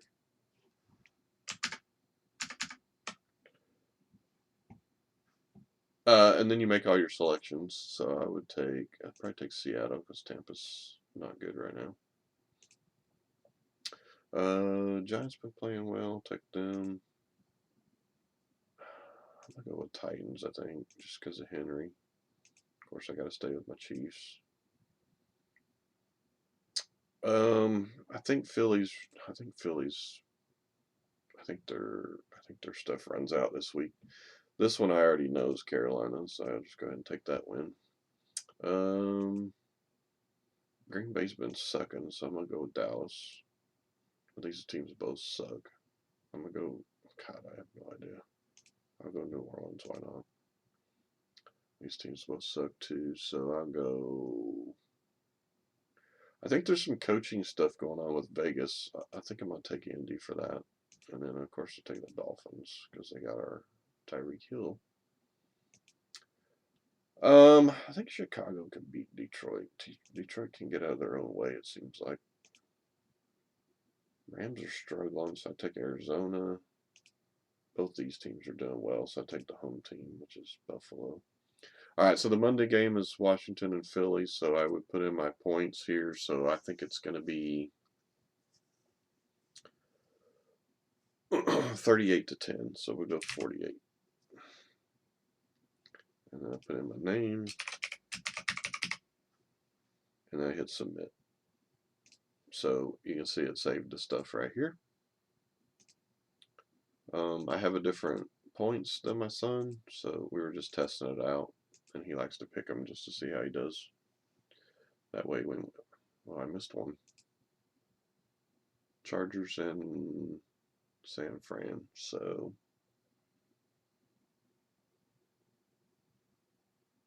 San Fran's got McCaffrey now, so I think I'm taking them. All right, so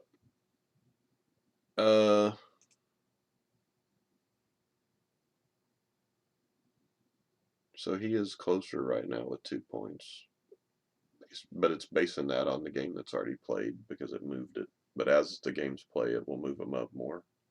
And your Monday night game will end up last. So that's how it gets the points that it needs. It does all this off the web. You can see it updating right now. It just got done. And there's a game going on right now. So, what time is it? It's 11. So they had a game start early. So it'll update that, and as it updates from the website, it'll pull the new scores as it goes. So as it does that, this stuff will automatically update. So right now, Tampa's winning. And I think neither one of us picked Tampa. Wait, why is this part not? Oh, it's right there. So this is a loss right now because neither one of us picked them.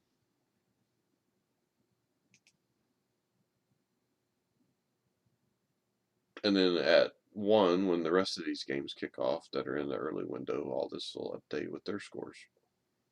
And in real time, it will tell me who's winning the pick and pool as those update. Then I also have the option to pick winners envelopes if I want. And I can do that for whatever place I choose, depending on how many entries you have and how many places you pay based on that. Which this also automatically updates that as well. If I put enough players in here to be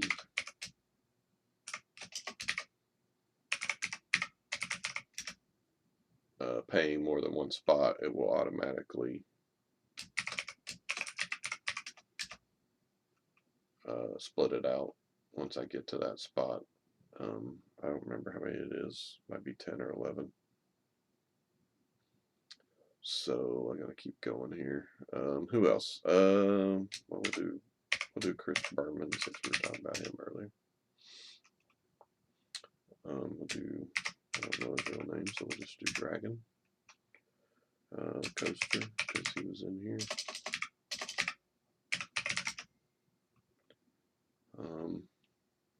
What else?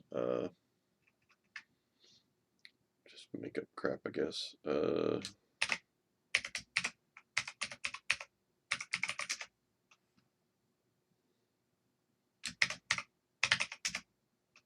it goes.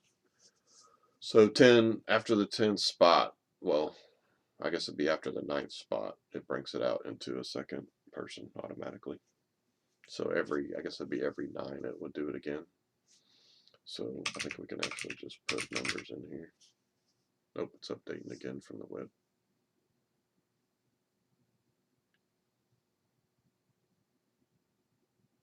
So if we keep going, it should break it out again to another spot.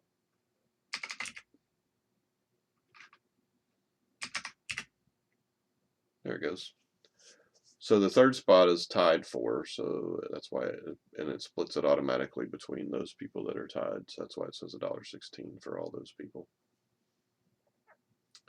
If they had a difference in point diff or record, it would fix itself to where it was only paying one person or 2 if there were 2 tied with a better diff or something. Anyway, that's how it works. So if I kept going for another 10, it would break out for another spot as well. And it automatically does all that. Is that big enough? Can you guys see that? I guess I should have asked that before I started doing that, right? So none of these are really going to play, so we get rid of them, and then it goes back to the 1 spot. So I have it set up right now that it can handle 50 players, but if I ever launch it at the bowling alley, this is pretty big gambling community from what I can see. So hopefully, if I launch it there, I'll get more than that. Would be awesome. I do have it set up to automatically keep. I think it's 50 cents per entry for ink and paper to print the results and the entry forms and all that they fill out, and the ink that is used to print all that, as well as the paper. Try to compensate myself for that. with that 50 cents per entry. So they pay $5 and $4.50 gets paid out for each entry. So anyway, that's something else I have. And then I'm actually talking with a guy who might be interested in making a Steam game out of my horse racing deal. Let me show you that too. Why not? Welcome to 31 Lengths, a horse racing simulator game for Excel. Developed by Jack Reed, copyright 2015. So anybody who hasn't seen this, this is just a... Actually, I might bring it up in my other... Probably going to bring it up over here. Taking entries for race number 1. So it's thinking. Hang on, I'll move it. It's post time for race number 1 on the card. There we go. The horses are loading.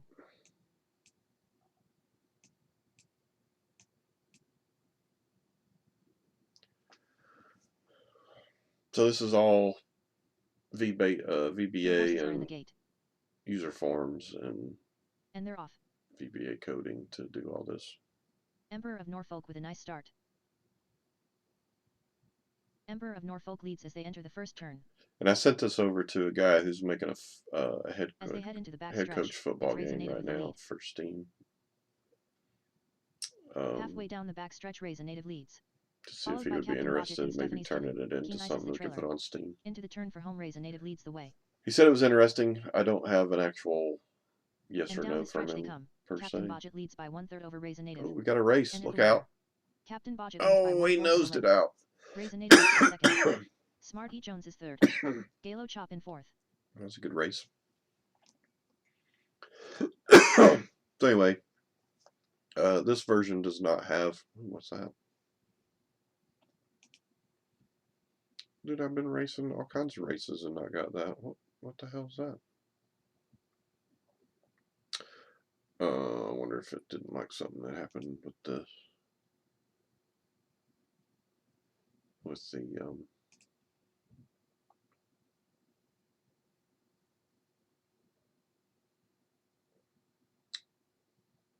no, I don't want to close that. Why is it closing that? I just want to close this workbook. Thank you.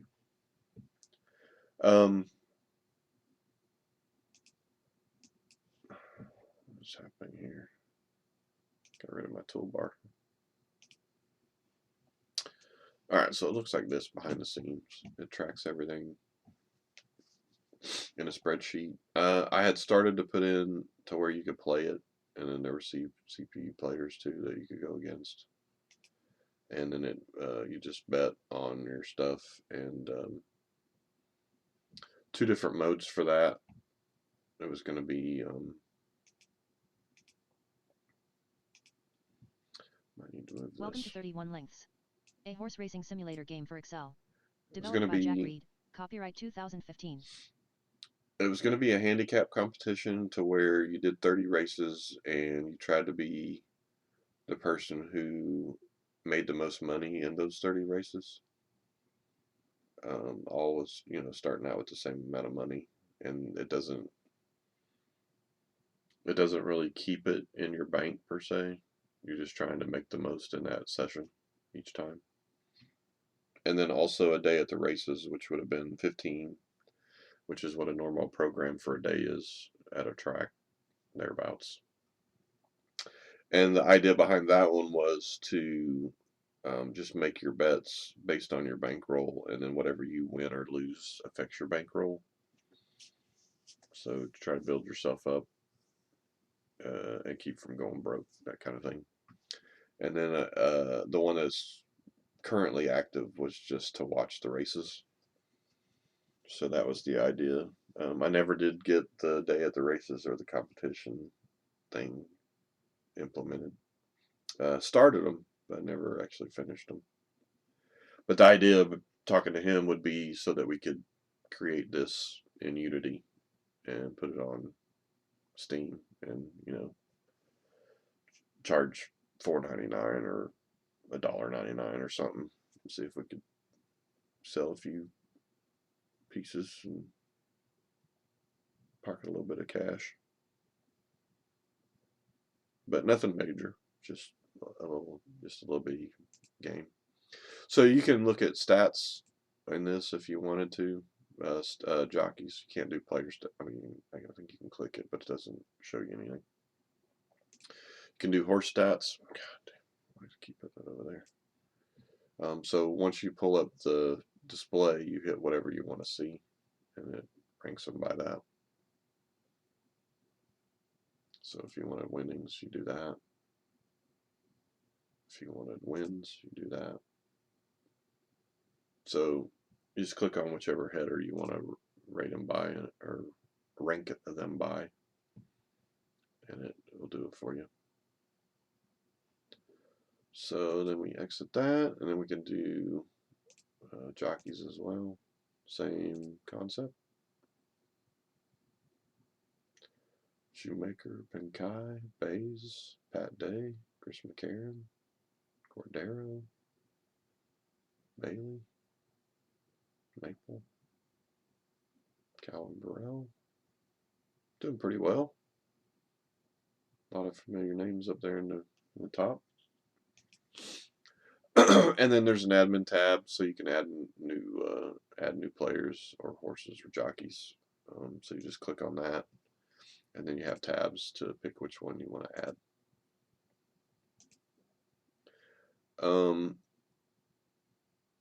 If you're doing horses, you type it in. There's a pronunciation down here, so you can adjust it. Example. So if it didn't say it correctly, you can manipulate it here to say the words that you want to say. So I don't know if there's anything I could think of for a quick example of that part. Essay. I was trying to think of one that would work for that, to where you'd want to make it different. So I think Smarty Jones was that way, so let me try that one. Smarty Jones. Yeah, so she doesn't say it Smarty quite. Jones. Smarty Jones. Doesn't say it quite right, so I think what I did is that. Smarty Jones. Yeah. Smarty Jones. So that's an example of something that would be used for. Once you pick your horse color, it populates the examples of all of the colors and shows you what your horse is going to look like color-wise. So you can update that if you need to based on what it looks like down here in the examples. And then if you're using real horses, in this case we are, you would look up what their stats are and you enter that, and that's what generates the rating for the horse. So just some things that I do to occupy my time when I'm not working on an NFL 2K all-time roster project, that sort of thing. So if you didn't like brown and you thought it should be something else, then you would just drop it down and pick that other thing, and then it would change it.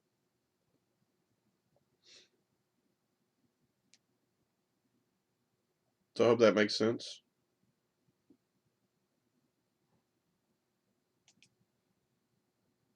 And then if I exit out of it, I have to shrink it to get the bar back. But then I can go into developer and view code. If I remember what the password is. Hey, first try, what do you know? Then I can expand this, and I can expand these, and this is where the graphics come in at. So there's the screen we were just looking at. There's the horses and the jockeys that it uses to show everything.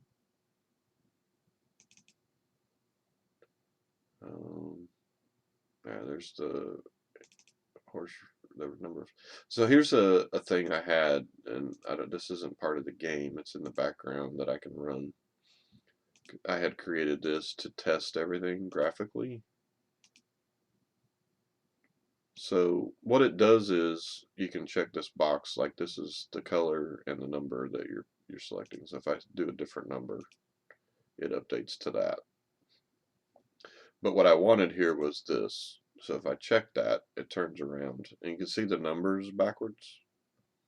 But if you noticed in the race, the horses are so small on the backstretch that you can't really see that. So I just left it. So when they're bigger on the front stretch, it's right. And then when they're not, it's small enough that you can't really tell that it's backwards. You pretty much go more by the color of the silks. So this was just a way for me to test it, make sure that the graphics were working smoothly. And then whatever color I wanted to do was all working right. So that's all that part was for. Dude,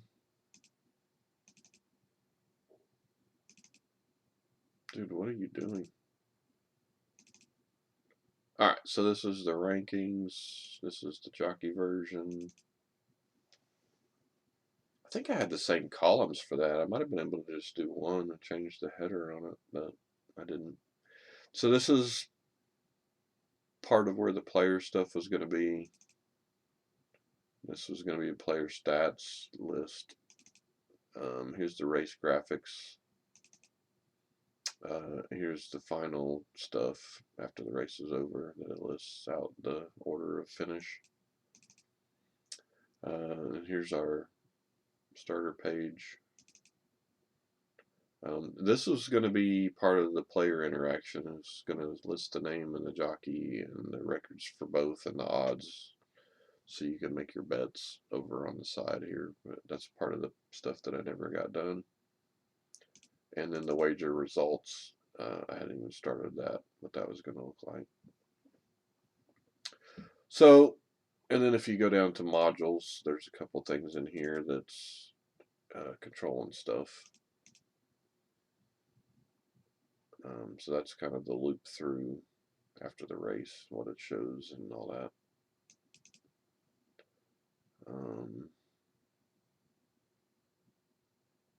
That's if you want to see the horse stats, the jockey stats, and then if you want to reset the stats, you can.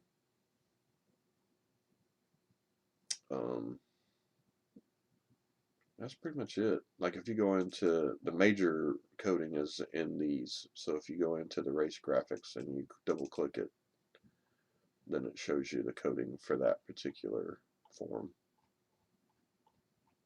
And that's where all of the racing in the background is happening, determining who's moving how fast and all that, and when.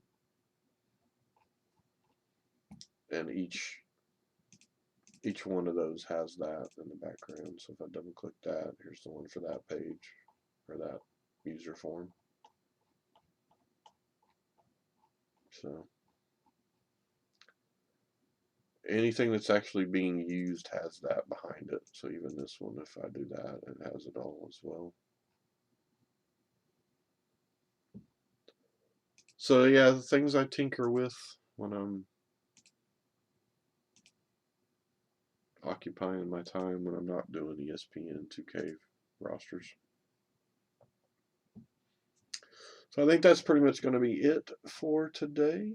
I think I'm going to go watch some real football at some point here. Try to get some food too. And just going to keep plugging away. Let's see how many I got left. Let's see how much I got left, Dragon. Are you still here? So I'm on. Actually, it might be better on the other one. Get it up here.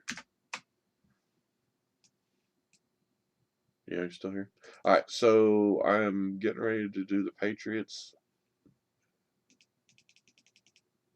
So I got 2, 3, 4,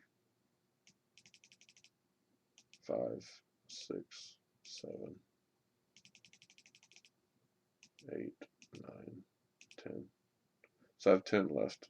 And then I got free agents, obviously. So I had said 12 last night, I think, but it's actually 10.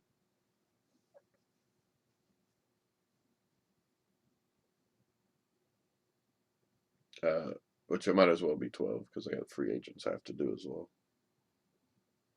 And there's a shit ton of those. So 209, I think it is. So it'd be the equivalent of about 4 teams, I think.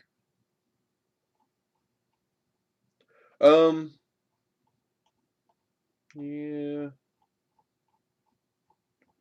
So you see the black too has certain oddities for some players that cause it to be negative. But I've been just going in because, like, for wide receivers, they don't pass rush. So I just been going into the spreadsheet and putting the absolute value on there, so it just turns it positive. So then I just come back over here and type it. So that'll be 2, that'll be 45, that'll be 45. The only exception to that is I have that same rule and color scheme for anything over 99, I think it is. Because I noticed I had some, like I was saying earlier, that the global updated it wrong, so it gave it like 119 when it should have been 89 or something.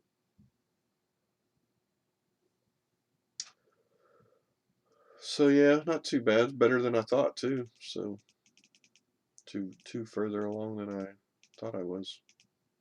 So that's always nice. Bonus. So yeah, there's your Romo.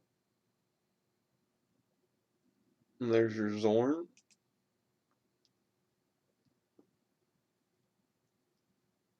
Who was the other one you asked about earlier? Oh, it was Strock, wasn't it? He's not in here. It's Danny White. Oh no, that's Dallas. Stupid. Dolphins is who he's talking about. Do I have a Dolphins in here?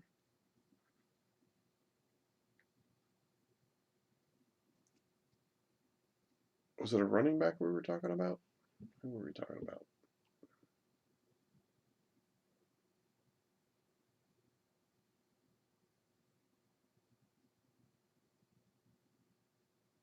Hmm.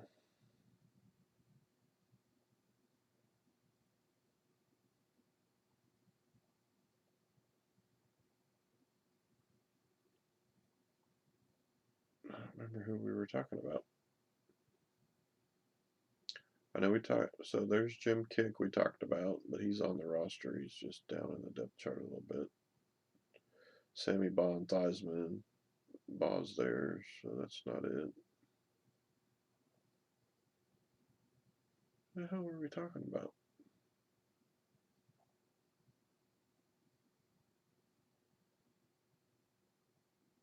So was it Romo that I'm thinking of? Because I already covered that he's there. Might have been him that I was thinking of.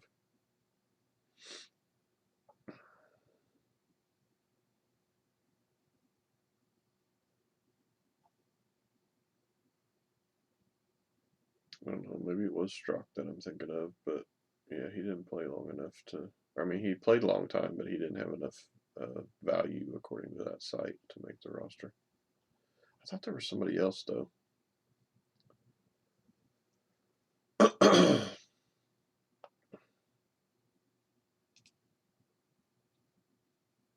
um. So I don't think I covered that part. So what I did was real quick before I take off here. So we'll go. He said your Chargers. So we'll go to Chargers. So what I did was, uh, so there's the Chargers, right? So if you go over to, just so you know how to map the stuff when you're looking at it. Oh yeah, no worries, dude. So if you go over to team rosters, it's sorted by overall, and then kind of preference if they're tied, really. Whoever I wanted, if they're tied on my rating. But so if we look at the Chargers, right? 96, 95, 94. So that's how they're sorted. So that's who starts Paul Lowe. See, I thought this was odd, but I will show you. If I go over to halfbacks, these ratings are based on their stats. So I pulled stats for all of these players. and all of this is generated off of that.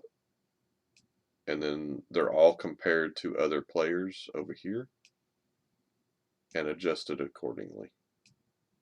And then what it's adjusted off of is this top number up here. So that's the highest it can be for that player.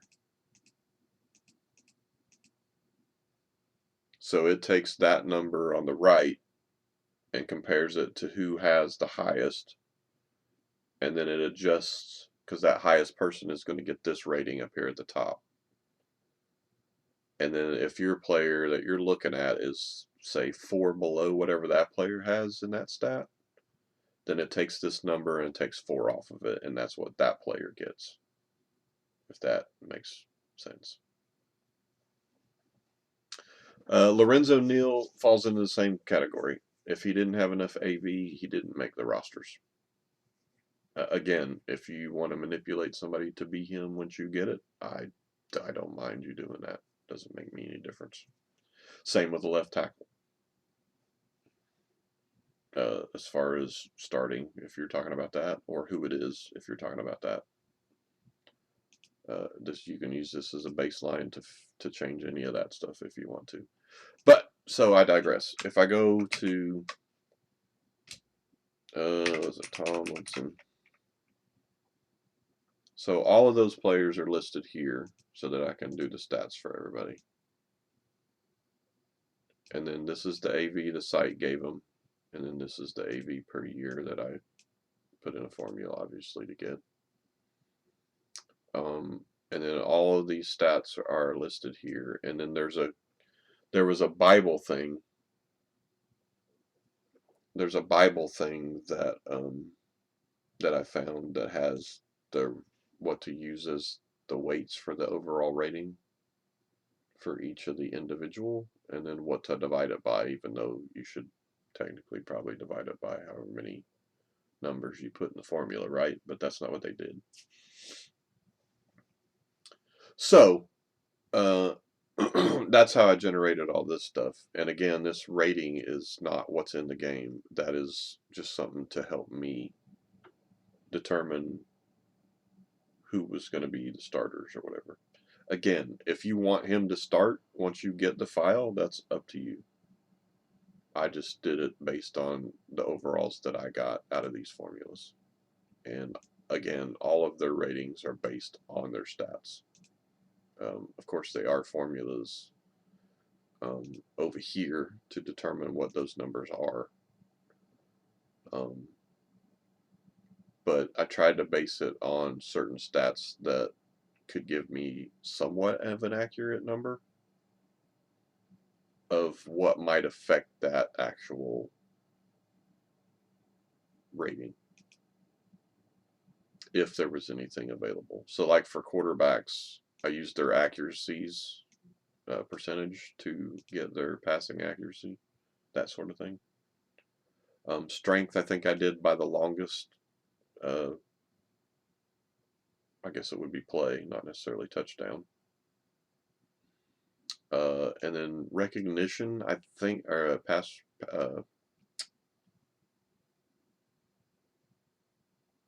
read coverage, I think is what they call it. That one I did, I think, the interception percentage.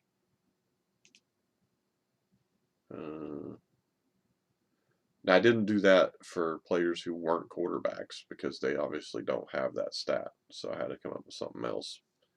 And then, of course, the cap for those kind of players would be much lower than a quarterback would be. So I wasn't too worried about that on other players. I just wanted something that would give me a number that should be close to what it should be.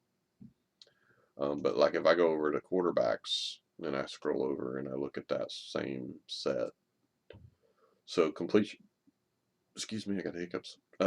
Completion percentage for accuracy, and I divided by 2 to get it to be a little bit more competitive. Like I didn't want too big of a gap between players that are supposed to be greats, right? And then I also was trying to, with that divided by 2, I was trying to close the gap between players before the 70s and players after the 70s. For example, when pass interference wasn't really a thing compared to what it is now. It had to be ungodly harder to throw the ball back then when defenders could do whatever pretty much they wanted. If you follow that logic. So that's why I divided by 2, just kind of shrink the I guess the variety a little bit, but I didn't want it to be the same either. So, and then the same thing for strength. I took the long divided by 2 just to bring it in a little bit so it's comparable across the years.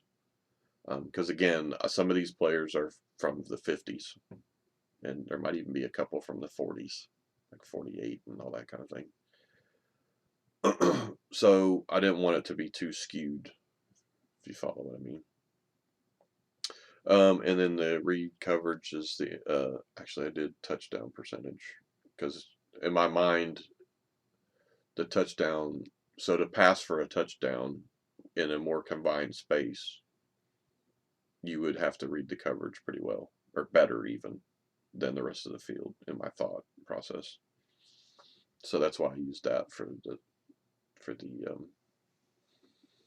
and then the touchdown percentage is kind of low, so everybody had like the same number. So I multiplied that by 2 to widen it a little bit, just so you could see some disparity between players.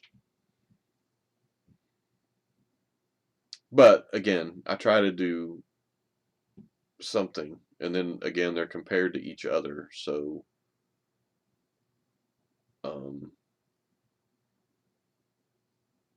if somebody in a stat is slightly better than somebody else, they could be a 95, but that player that's slightly less as good would be a 94. If they're close enough, they'd both be 95, because I'm rounding everything off on the right side, so they could be considered equal in that aspect, depending on how the numbers on the right side play out. But you can see it made everybody good, which is something I needed because they're legends, right? But then it does have a little disparity on what they actually can do better than the other player. So, like, Marino was good at reading coverages, but Brady's better, right?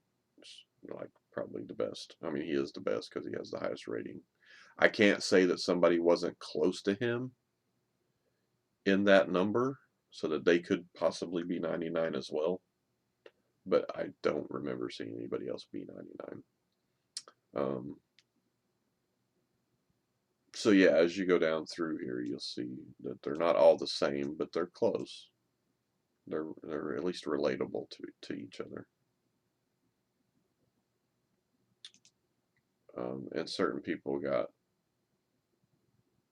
certain things. Also, if they played another position, like for example, Lou Graza, like he was a lineman and he was a kicker. So I don't think, because from a lineman perspective, if I show you that, I don't have anything. Like, it didn't give me much for those guys. But I don't have anything on any of these people for kicking. So if he made it on the rosters as a lineman, then he probably would not have the kicking stats that he might have if I had him as a kicker, if that makes sense. Not to say that I couldn't go back and manipulate people like that, but they're kind of one-offs. There's not a lot of them. Like Don Chandler, I think it is a punter in the game, in the roster. But I believe he was also a halfback. But under the halfback page for the Packers, or filter, he didn't make the roster.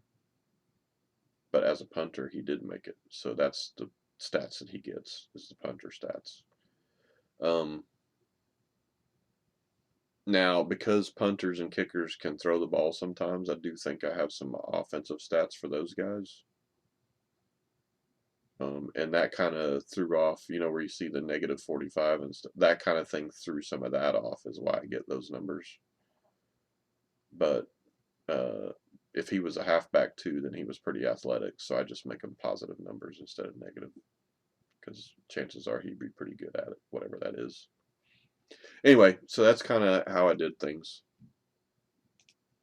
But it is all stat based to get their actual ratings. So,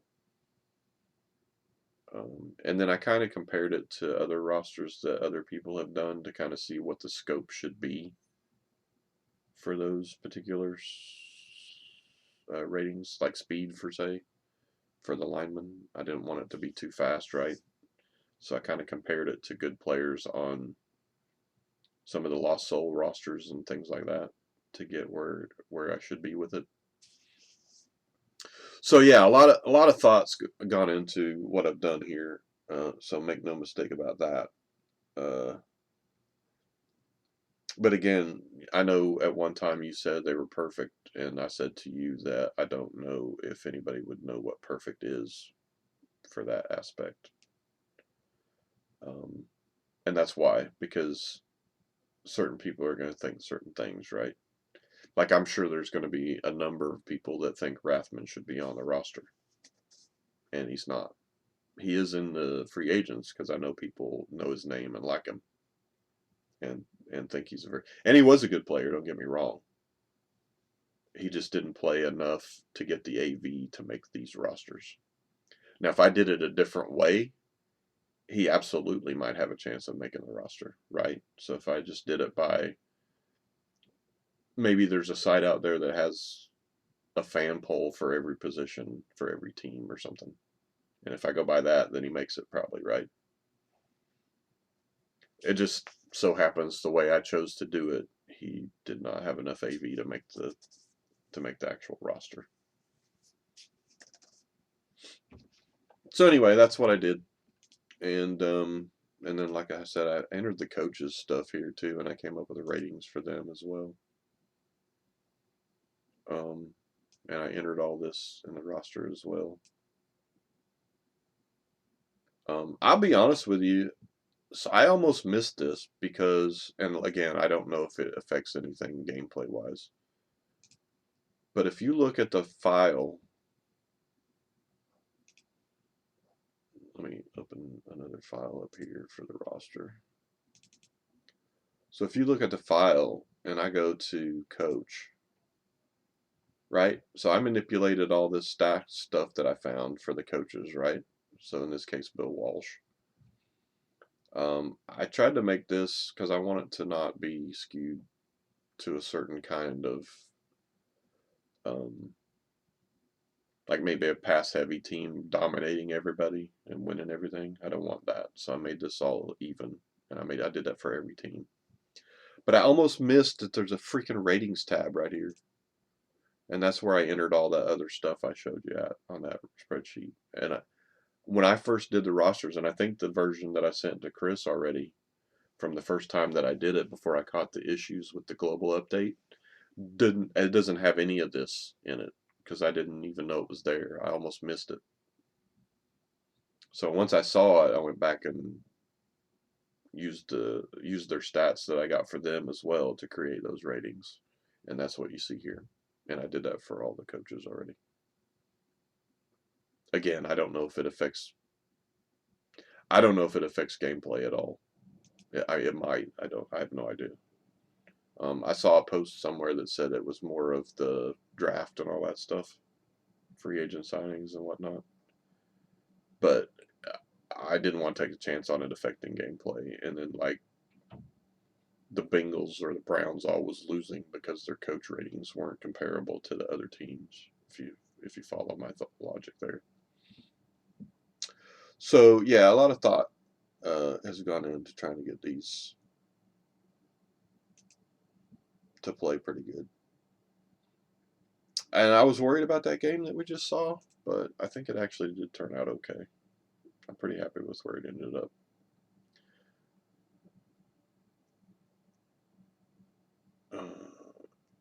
I mean, green's not really Oh, wait a minute. Am I thinking the... Yeah, AJ Green. He's retired, though. He's not really new.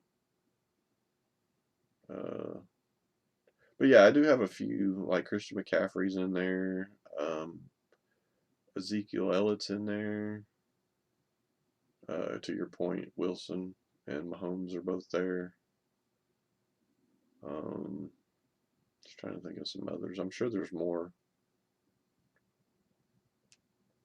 I do have Derrick Henry there, but he's in a tough roster because the Titans actually are from, that's where the Oilers went. So all of their stats, when you look on any stats site, goes with the Titans. I see a lot of people with these kind of rosters do it on the Texans, which isn't right. I know why they do it, because they want the Texans to also be competitive. I get it. But if you go by who actually owns that franchise, it's the Texans, or the Titans, not the Texans, that own the rights to the Oilers. So that's where I put them. So Derrick Henry has Earl Campbell.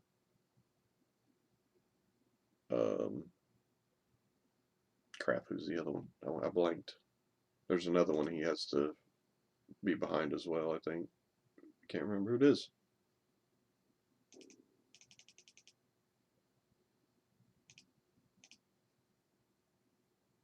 Oh no, he's actually in front of. I was thinking of Eddie George, but he's actually in front of him. Um, I mean, I think I could see that actually. To be honest, I think maybe Earl Campbell should be a little bit higher than that though. Like I think he should be 100, but I don't know. I may tweak something when I get there. We'll see.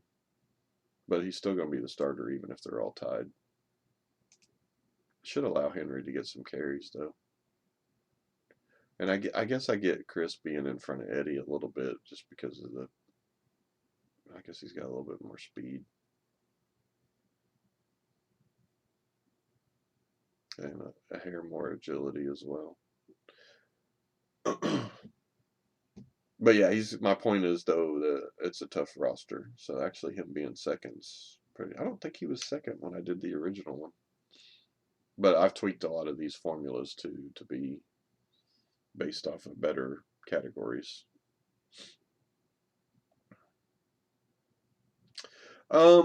So I have it set in the game right now for the subs to be 80% or 85. I can't remember which.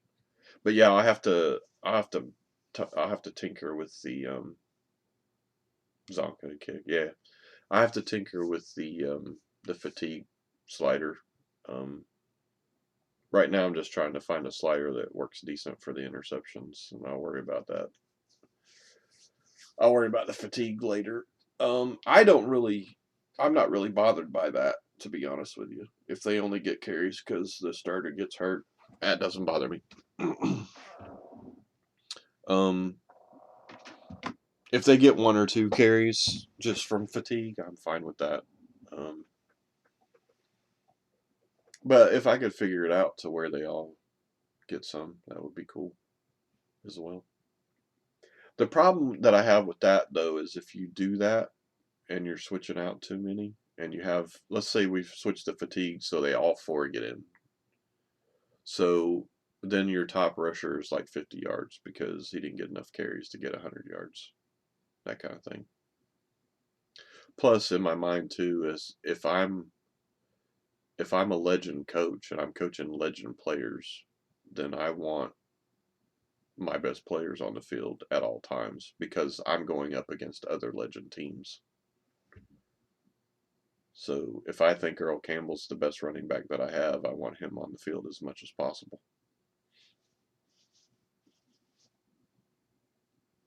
So different ways to think about it. I mean, and again, if somebody wants to slide the fatigue thing when they get the settings file down, I mean, more power to you. It's your game.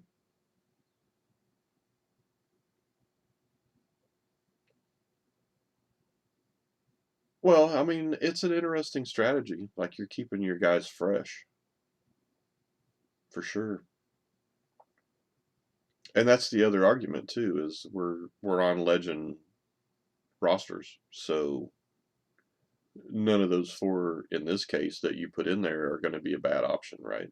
So, I mean, I get it from that side as well. I think it comes down to personal preference, however you want it to look. But that's kind of my concern, is that nobody gets any yards because they're all splitting the carries. So instead of somebody having 25 carries for 100 yards, they have 7 carries for 48 yards, and that's your high guy. And in my world, I think I don't want that.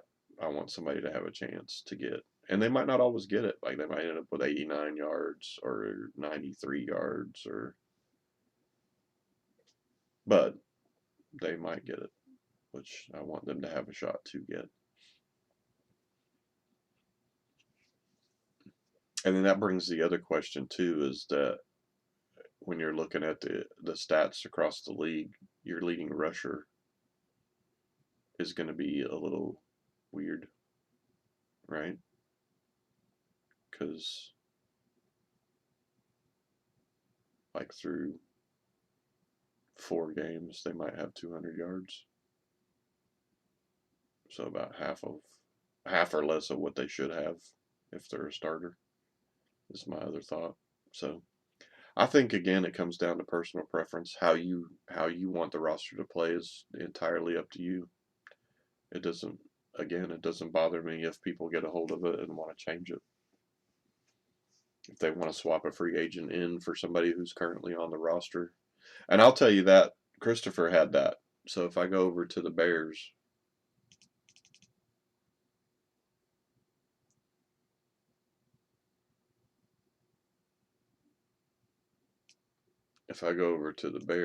then you can see Red Grange, and his rating is a 90. And I will tell you he's a 90 because his stats are awful. He is only on this roster because Christopher Slovic wanted it.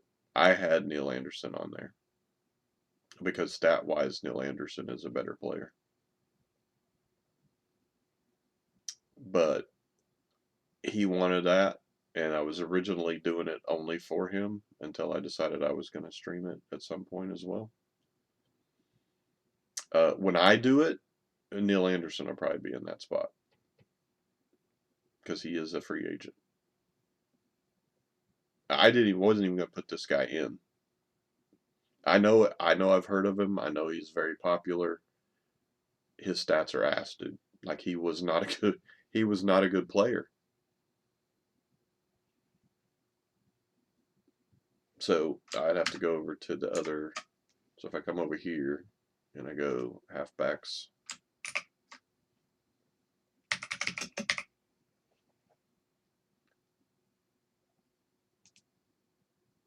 so he started 65% of the games, which is fine because maybe he sat on the bench behind somebody else, right? Yeah, and that's what I'm saying. I got this stuff going back as far as I can go with it. So his AV for 8 years was 45, an average of 5.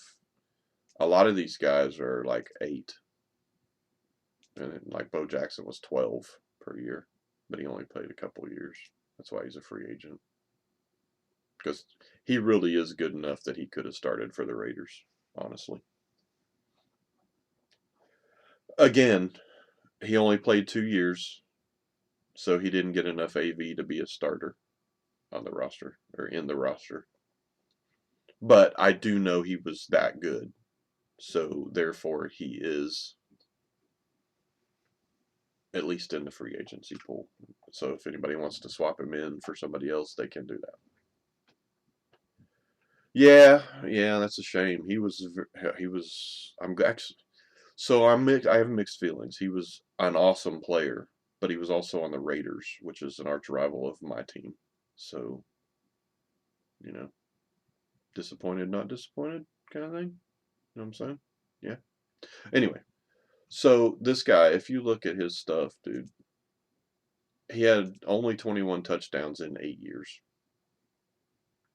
That's less than 3 a year. Yeah. He only rushed the ball 170 times in 8 years. Yeah, not good. He's not good.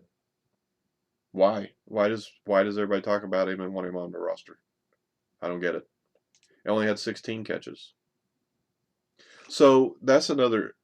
So let me say this to just to throw it out there. Again, to your point, he was like 1920s. So it's very possible that these could not be accurate stats, right? But in the project that I'm doing, if he doesn't have accurate stats, I can't make him good with the way that I've done it, right? I mean, could I finger some stuff to put plus 10 here and there? Yeah. But that's not done on any other player, so why would I want to do that? You know what I'm saying? But to that point, if these stats are what he actually did in 8 years, which, God, I hope they aren't, then he is not a good player, right? So then I wouldn't want him on here because he's not a good player. So let's see. Because I don't remember. There's so many players, they all run together at some point, right? So this is the site I used, right? So Red Grange.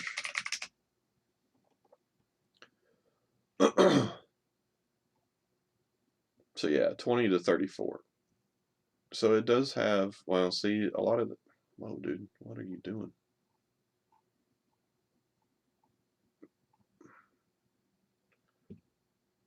So a lot of this, you can see here, well, yeah, see, it's not accurate because there's no rushes and no yards, but he had 2 touchdowns.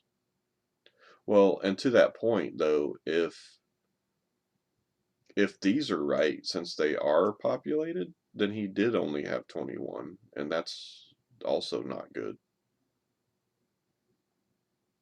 So the carries, the rushes are going to be off, so that should be higher, and the yards should be higher. But if he only had 21 touchdowns in 8 years, then he's still not that good, right? 531 touchdowns in 8 years?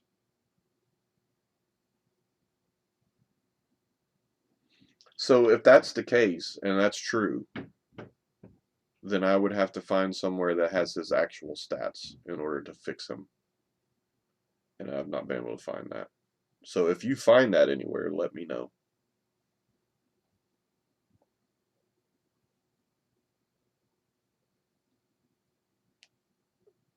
So yeah, basically what I did was I took obviously the headers, right? So I could look stuff up. And then I took the career stats. Um, so the AV here you can see is blank. So for him, I would have given him 5 a year. So he would have 40, which again we established wouldn't be enough. Oh, high school, college, and NFL combined. Yeah, that wouldn't help me. I can't say if it wasn't more accurate for college stats or high school stats that I wouldn't take it, but I've not been able to find anything.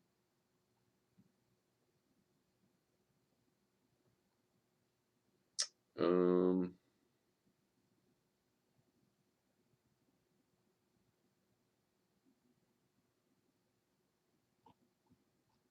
so yeah, if I could find a site that had a little bit more complete stats, that says college. Let's see what that says.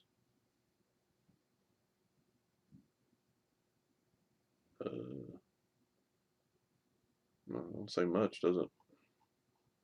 So that's the difficult thing about having somebody that's that far back is that you can't. It's very difficult to get accurate stats for them.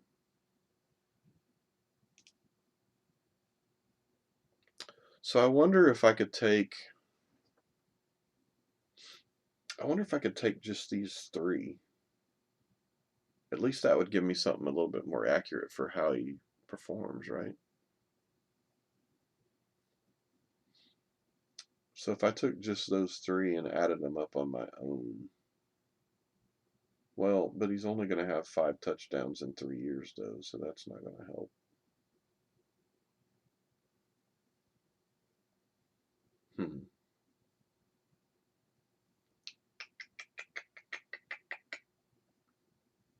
Yeah, I don't know if I can.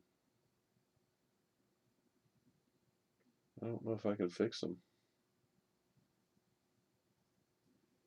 That's unfortunate. More players on a team. Yeah, I had an extra player on each team. That's what I was talking about before. Is so like if I go over to the roster page. So when you come down here, you'll see blanks. Those are the people that got removed. And I based that on two things. One, their overall, and two, the guy that's above them, if there is one, what his durability was. Because if the guy wasn't going to get hurt at all or much, then I went ahead and got rid of that person that was second. Because I had one too many guys on each roster. Because this was originally done for Madden, which if you go to my YouTube channel, you can see the first 3 weeks of that franchise that I had started. And those are custom made teams, but they are legend players. So in order to understand that, you might have to just check it out. But although I do have another Google sheet that I used for doing that part.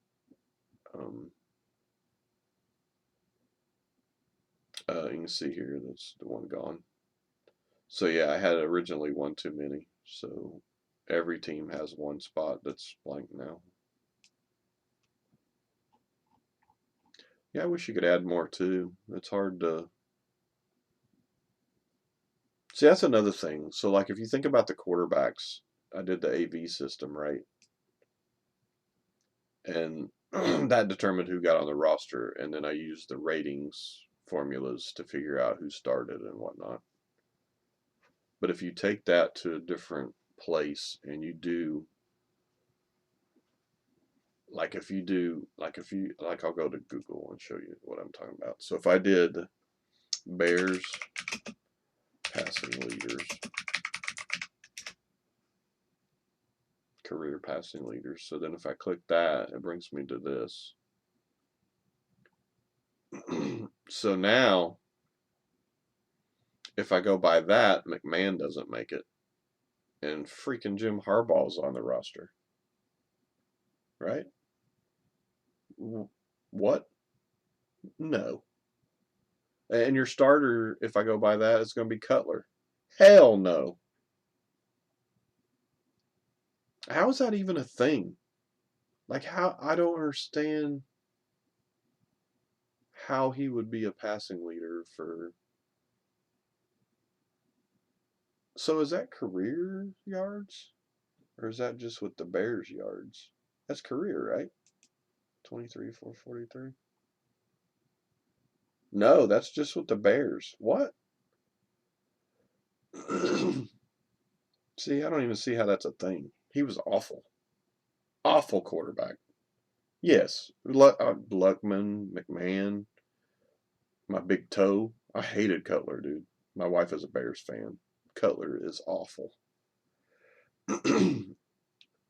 Dude, he is the most I got paid, don't give a shit what happens in this game person I have ever seen on the field.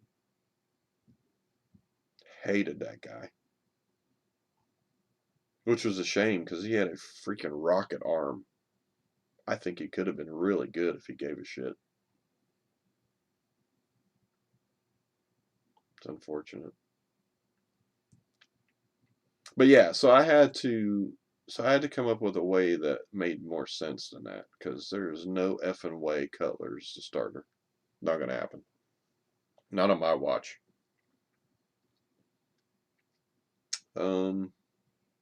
Now again, Luckman has no AV here, so I had to come up with based on what it did for people who it actually gave AV to.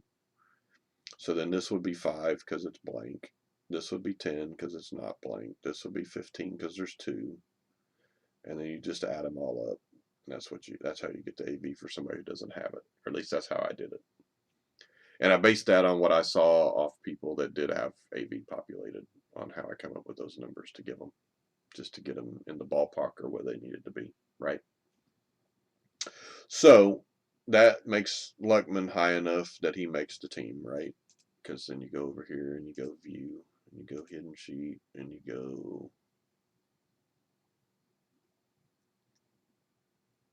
these K lists, kicker lists, all that. That's for figuring out who's going to be the free agents. Where did the Bears go?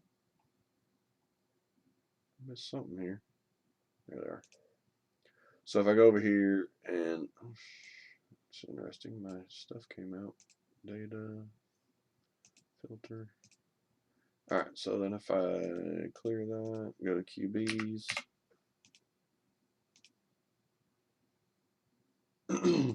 So Luckman came out to 99 with the way I added his stuff, but then I got Cutler and McMahon, right? So they both, then look at that. He only makes it by 1 point that he gets in besides Harbaugh. And I didn't want Harbaugh either because I think both, as far as players go, are worthless, especially Jim. He was not a good quarterback. He was good at Michigan because he had excellent talent around him. Him as a quarterback, not so good. So, and if you think about it too, he had 89 games in which he got that 48 points of AV, and McMahon only had 66 games to get that 1 point better. So it might have been a little bit better had I. Well, so let's take a look at that. If I go by the AV amount, right, and then I divide that by the number of games that they played. So this would give me AV per. Well, I'd rather do year though. But AV per game, we'll just go with it for now and see what it looks like, right? So what are we doing? We hiding the numbers stuff here? Oh no. See, this takes forever because I got so much crap in here. It takes forever to update. So this formula, since we know we want it, we'll just go down to the bottom. Although some of that's not going to be. Look at that, Sean Payton. Yeah.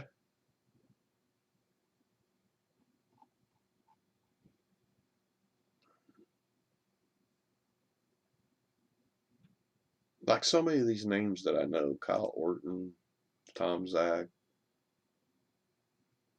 Eric Kramer, Grossman. Not that he was good, but I remember his name. Both of the McCowns, neither one of them any good. Steve Fuller, I remember him. He was McMahon's backup, yeah, pretty sure. Dave Craig, he played for the Chiefs and the Seahawks, I think. Steve Walsh, better coach apparently.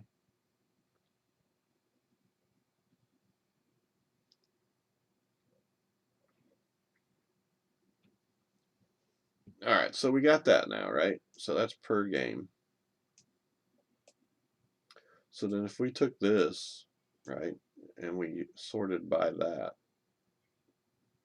now you're going to get all kinds of weird skewed stuff because you got people who only played one game, like Greg Landry and whoever this guy is, Hohensee. I don't know how to say that. So we'll sort and we'll go advanced and we'll go K. Yeah, descending. So now if you go by that, you got this guy and Josh McNown. So great. What? So if that's the case, you'd have to put a minimum games played on it, right?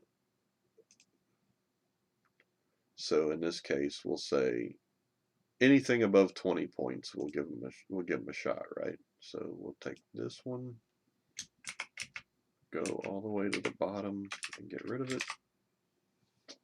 So then these are the only ones that get sorted now, right? So let's see what we get for that.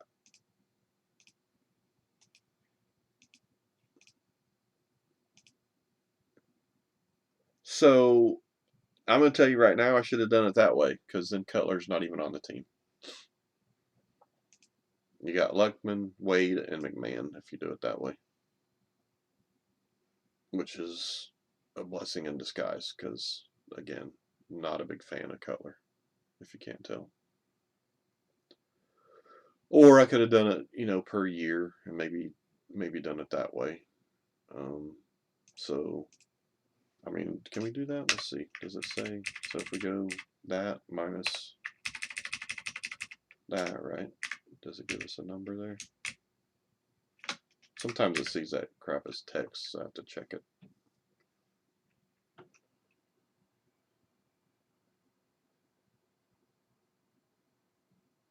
Come on, hurry up.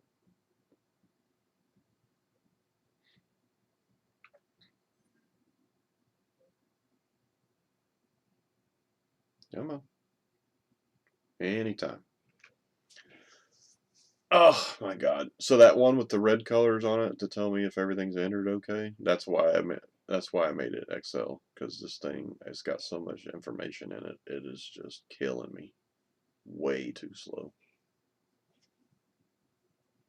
The only downside to that is the Google Sheets is much easier to share with people. All right, so we got 11 for Luckman, so that's cool. So then we take. It doesn't consider missed seasons for injuries, though, is the bad thing. So we want that, and then we want G2, G822, 822, yeah. Minus that, or divided by that.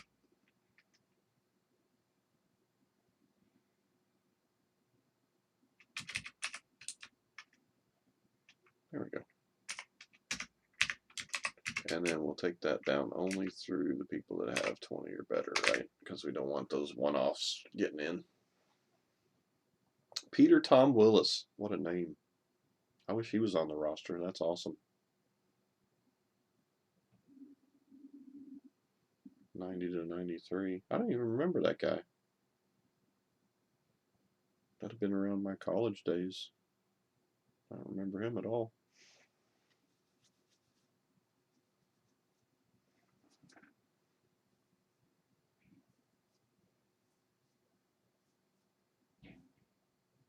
Now, the one downside to this part is I believe this is only giving me what they got with their team, not career.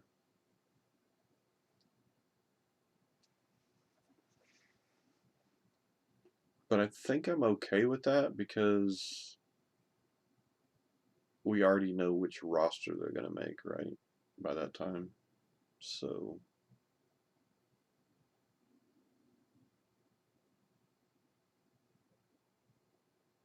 And again, if they played for more than one team, like you can see Chandler down there. Oh, see, if you do it that way, then Trubisky makes it. Wow.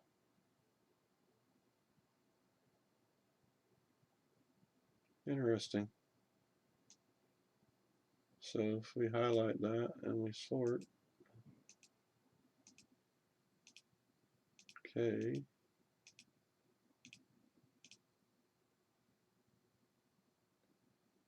But now Cutler's back in. See, and then you got Wade and Luckman tied, so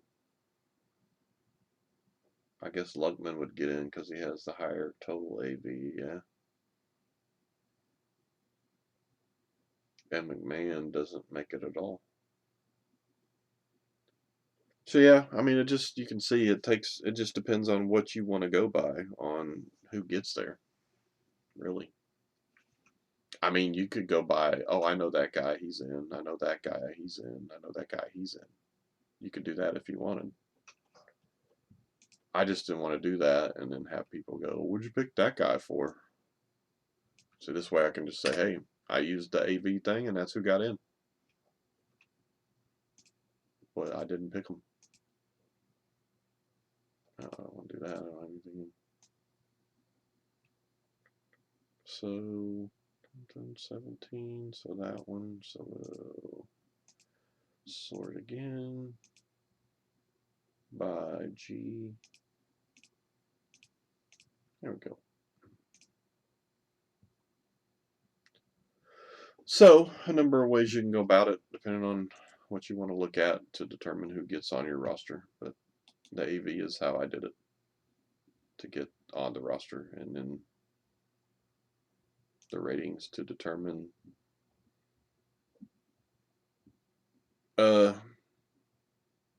what depth chart place they got.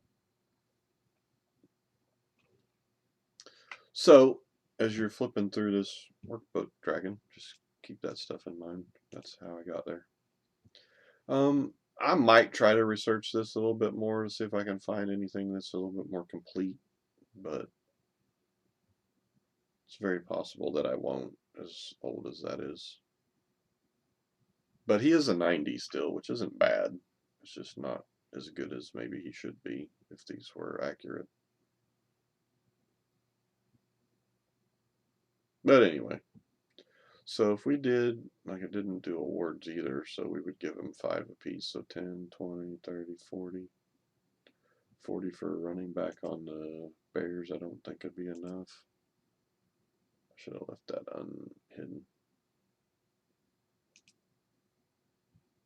So if we go to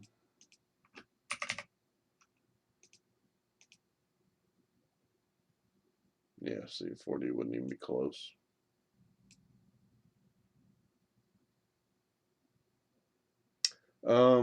So Sayers was pretty good for Chicago, but he made the Browns. So I think it was the Browns. Am I confusing myself now? Jesus, I can't even keep them straight anymore. They're all starting to sound the same, look the same. No, he made this roster. I'm stupid. So if I go back to that, it was when I originally did it, it was these 4, right?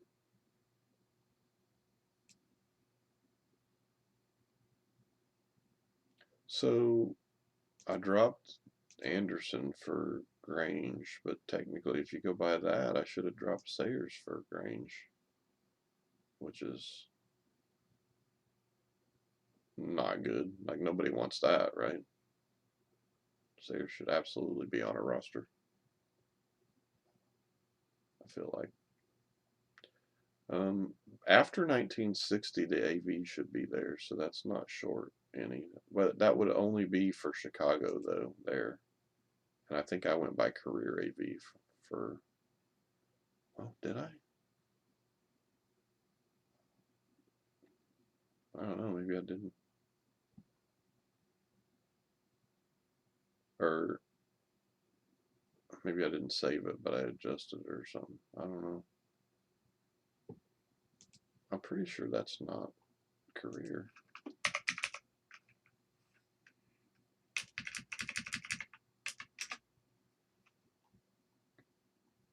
I don't know, he's only with the Bears, so that was career.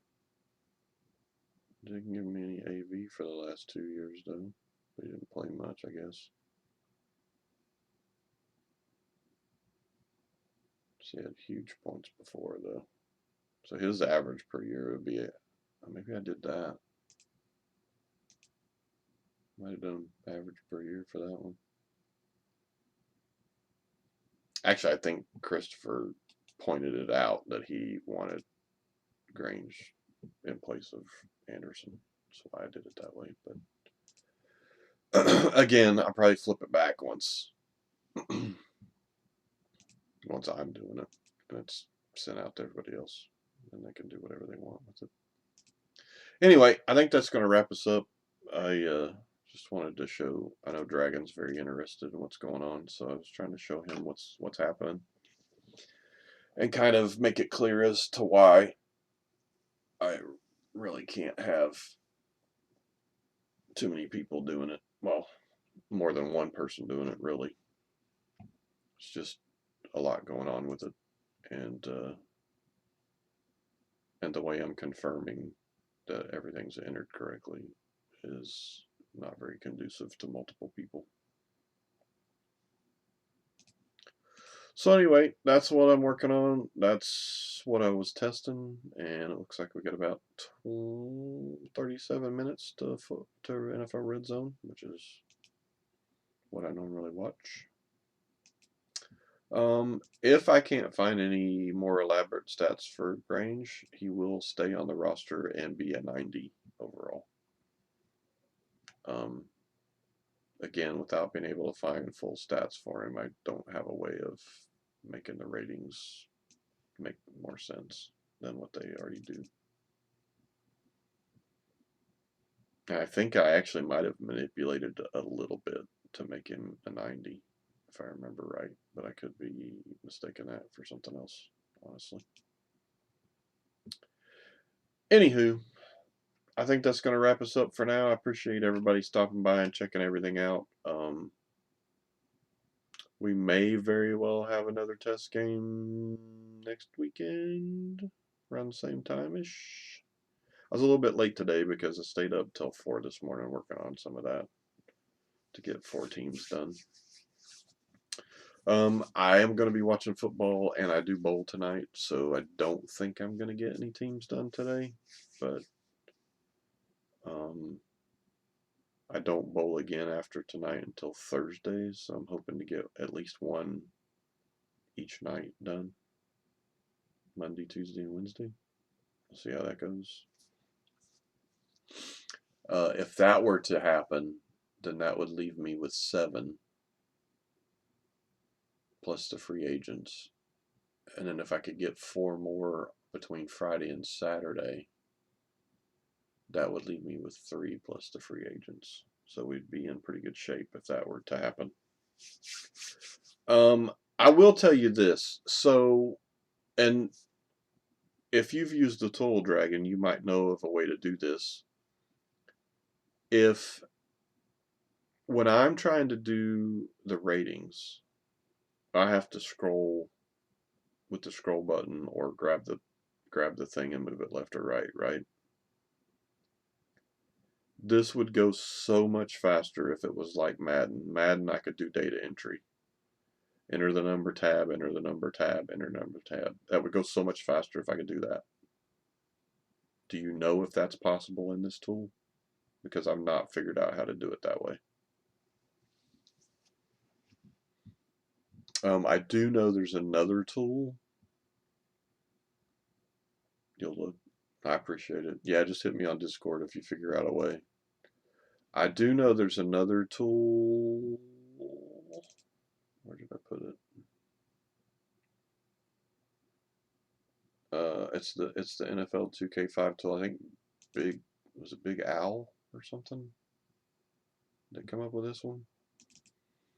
Now I do know this one is different. So if I load a save, I don't know if you've seen this one or not, but desktop. What am I doing? Desktop. 2K files. All-time roster. So if you do that one, then it automatically checks some stuff, so you can just hit list content. So now on this one, you haven't. So now on this one, you can click the name, double click it. It brings up the stuff here. I don't know if this would help for your photo stuff you're trying to work on either. So that might be something you can look into. And it gives me the boxes that I can type in. Here's the problem. So I'm not going to save this, so it doesn't matter if I type over it. So we're going to say Jesse is actually 55 speed, right? So then I tab. It doesn't highlight the number. So if I type, it adds to it. All it would have to do for this to be viable is highlight that and overwrite it when I type. And I could fly through these guys.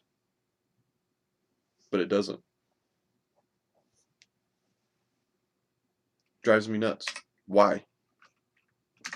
Why does that not automatically do that? And then all I gotta do is type, tab, type, tab, type, tab. I would have these done like that if that would do that.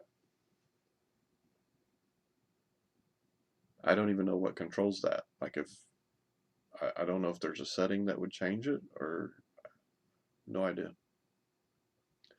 And then to that point, once I do that one player, I go next player. I just keep going. Now I'd have to scroll down because this is a cornerback to the on my sheet to the cornerbacks. So, but then it should be all cornerbacks because they're in Well, maybe they're not. I thought they were in order of position, but wide receiver should be way down at the bottom, right?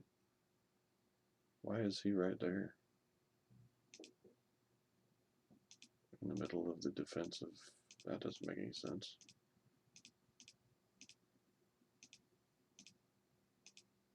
But anyway, so what I'm saying is if I could cancel that so it doesn't save that big ass number I put in there. But that's what I'm saying though. If I could get it to automatically highlight that when that cell becomes active, then I could fly through these guys. But it doesn't do it. So frustrating. Because that's how I did Madden.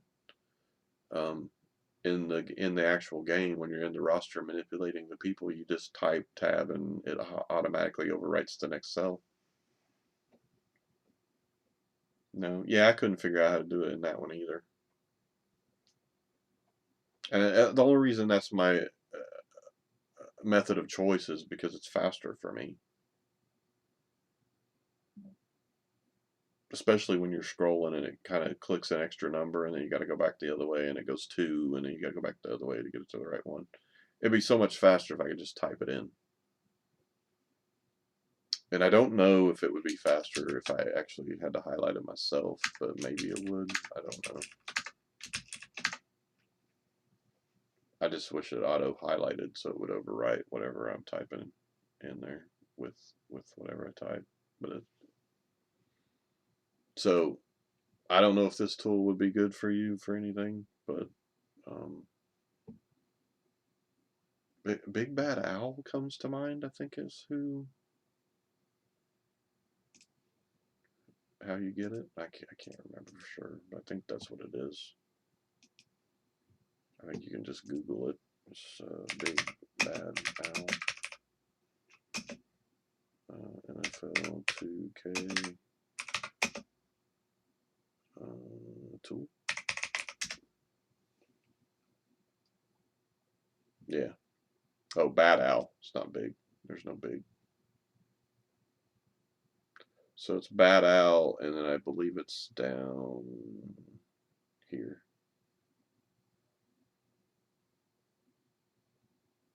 Somewhere down here is where I got it. Oh, here it is. NFL 2K tool. Current package. So I think if you click that,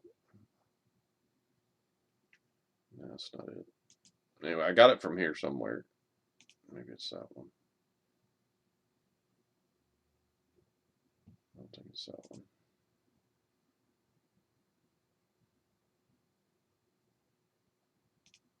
Anyway, there's a link here somewhere to download it because that's how I got it. So if you're interested in getting it, you could probably Google it and find it. Actually, I wonder if it would be easier just to say. So now we know it's just Bad Owl, right? Not all. What is that? NFL 2K5 tool download. Maybe it might be easier. So that takes you back to GitHub. So somewhere in here you can download. Oh, it's right here. Latest version.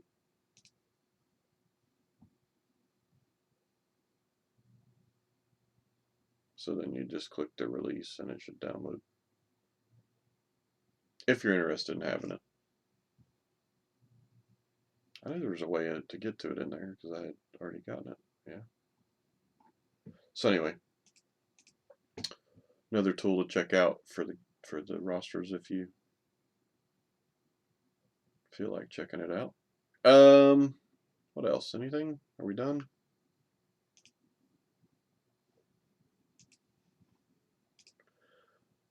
Yeah, I think we're done. I think that's going to wrap us up. What are we at here? Oh my God, 3 hours. I don't think I've ever done a 3-hour stream.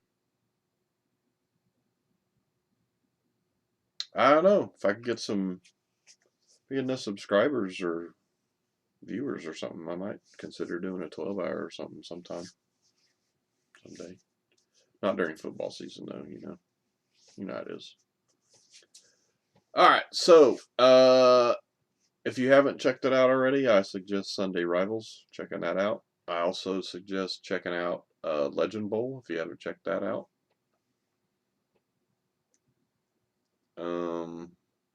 I don't know the price on either one of them. If you like to customize stuff and don't mind baseball, I would suggest Super Mega Baseball 3. Customization is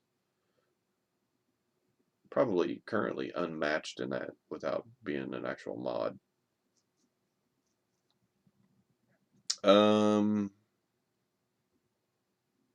I suggest checking out Christopher Slovic if you haven't already. YouTube. Also, Super Bowl tournament. Red Sox fan. Are a couple others that are doing some cool things. Super Bowl tournament, I believe, is involved in another game I would suggest checking out, and that is Pro Strategy Football 2023. A lot of mods for that game, and it is pretty damn good with the stuff that they've added this year. They have a live scoreboard to see other games that are being played while you're playing your game. It's really cool the way they did it. You can simulate your week and not reveal the scores if you don't want to, so you can go through the highlights on a stream without giving anything away. That's a pretty cool option. So yeah, definitely recommend checking those out for sure.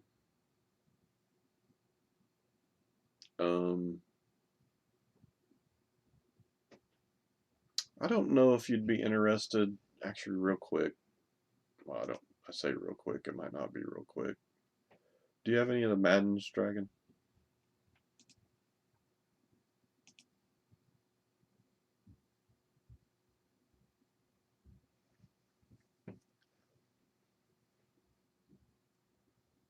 Yeah. On console, I'm assuming, right? So this is Madden 20, right? And this is called Frosty Editor. So if you were to get it on Steam, or not on Steam, on well, outright from EA or whatever console. Oh, you have it on PC? Do you have 20? Or do you just have the new one for PC? Yeah, you have 20. So this manipulates 20, right? So what I've done is I was trying, if you go to my YouTube channel and you check out those first 3 weeks of the Legends with the custom teams with Legend players, I was in the process of moving that over to Madden 20 when Chris and I started talking about this NFL 2K roster stuff. I do have some of the rosters entered in Madden 20, like 6 maybe. They are not, so let me just say they're randomized, let's put it that way. So Gronk might not be with Brady, that kind of thing. You know what I'm saying? Almost like a fantasy draft kind of thing. But what I've done is I have replaced some of the teams from those videos. Like some of them, the custom teams aren't the same anymore. But I've done all of the stuff in this tool to update the graphics to the custom teams. And I've got a couple videos on it. Yeah, I'm not going to stop working on that until it's done. But this is what I was working on before I got tasked with that. So this is kind of on hold, but I was going to show you what I had or was trying to do real quick. I'm not going back to this till the ESPN NFL 2K is done. But I've also think since I've done NFL 2K5, and this is why I thought of it to show it to you, is I think what I'm going to do on this side is go back to what I'm doing with the 2K5 rosters and change them to be on their actual teams, probably with the same rosters that I have, right, for 2K5. I just have to add the extra ratings. to be able to enter them into the 20 version. And then so that way I can do, if I want to do it, I can do a franchise just like we're doing with ESPN, right? But with this version of the game where I can't do it in Madden 08, I can do a fantasy draft, and that will randomize the players to the custom teams. So I can play it with the regular teams, or I can play it with the custom teams, if you follow that at all.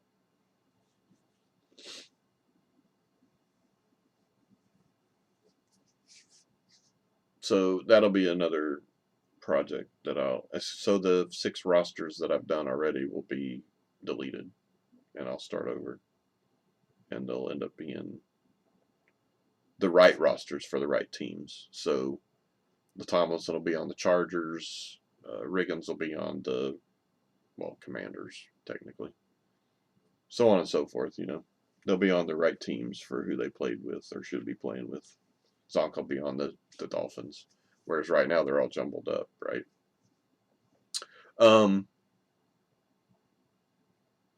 But doing that will allow me to play it either way. Because if I want them to be jumbled up, I'll load the Madden roster, right? But then I'll load my customizations from here, like I'm doing now. And then when I start the franchise, I'll do a fantasy draft, and that will mix up all the players for the custom teams. Or I can load it normal, not going through Frosty Editor, and I can play it as a Legends roster, just like we're going to do ESPN football.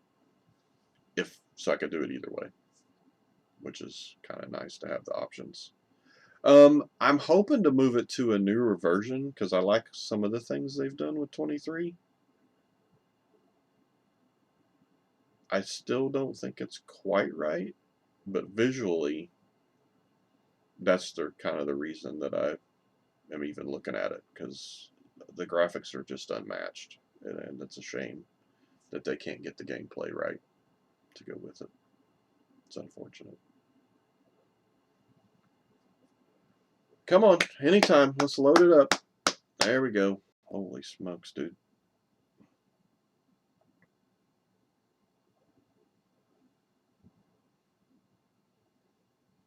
Man, where'd my mouse go?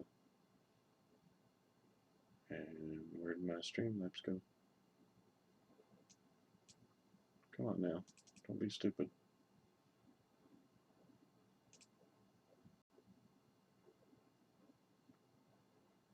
Nah, I can do with that.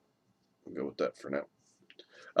In order to play this without audio issues, though, I think I have to set it, and I don't know if they'll fix that in other iterations. Hopefully they will. But I have to set it to real time for the audio not to be sketchy. But anyway, so since I went through Frosty Editor to load it, it's going to apply all my customization stuff. And if I go into the franchise that I've created, it will manipulate everything that's not going to manipulate in exhibition mode, like the team names and all that. So that's not going to show up right, because I'm only going to go into exhibition, right? So if I do a play now and I go to, you can see the logos are different here, right? But it didn't update the name because it's not in the franchise. The franchise files are updated. So if I go over here, then I can scroll through the teams just to show you what I've done. So I've pretty much made my own custom teams, right? So if I click on that and I go edit uniforms, this is the Louisville Luck, but it says that they're the Chicago Bears. But in the franchise it says Louisville Luck, and I can show you that actually too if I wanted to. Now I didn't load the rosters, so you'll see all of the teams are rated normal, 80, 77. If I load the teams, they're like 96, 98, that kind of thing. But if you look at the uniforms, right, they're all custom for the team that I've created. and some of them have multiple helmets. Like you can see here, they have 3 different ones. They have the yellow mirrored, and then they have the green mirrored, and then they have what's technically white, but it came out silver.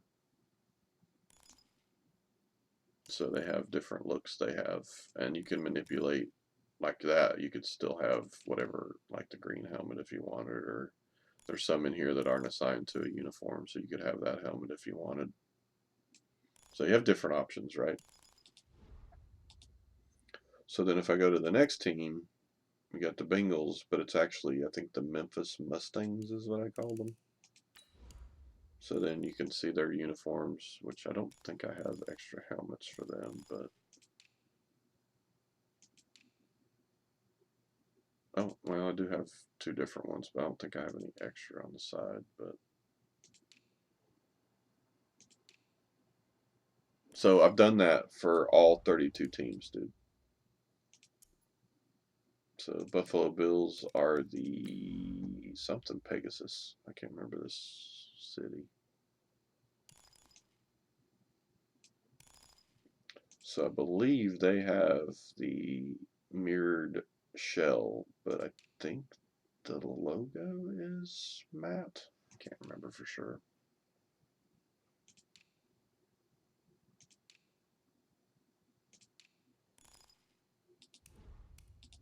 So yeah, I've done this for all of them. They're all custom teams. So there's the San Quentin Convicts, I believe is that team.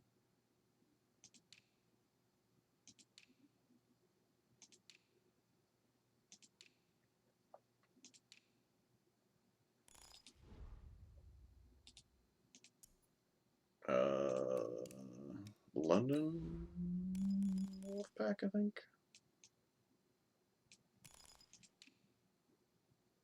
So those are black, but then I think the last one, alternate, yeah, they're kind of a gunmetal gray, kind of washed out black kind of color, mirrored almost.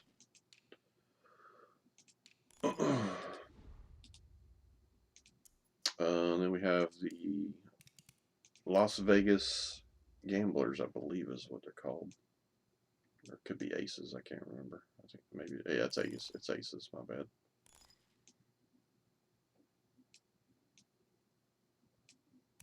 So basically changed whatever the logos are, the team colors.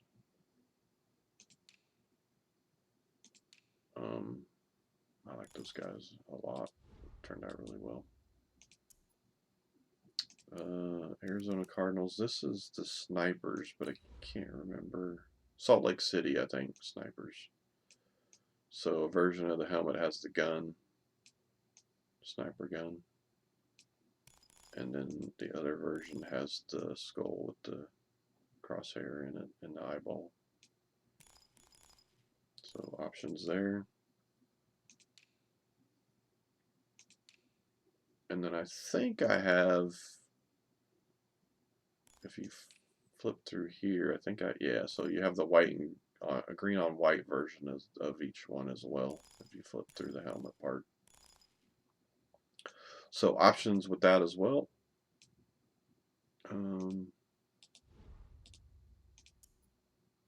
Then we have the Alcatraz Inmates. I hit the wrong button. Alcatraz Inmates, I believe is what they're called. So your regular home and away has the logo on the helmet, but your uniform is striped like a prison thing uniform. And then you have barbed wire on the socks and the stripe for the helmet and the numbers.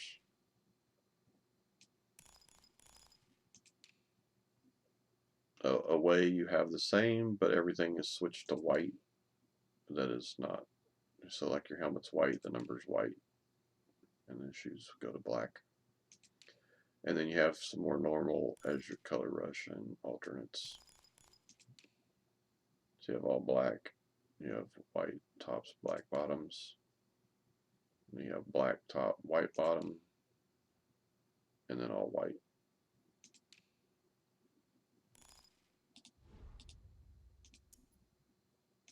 And then we have the Georgia Jacks, which is a play on jack-o'-lanterns. So you can see the face on the helmet is lit up, kind of.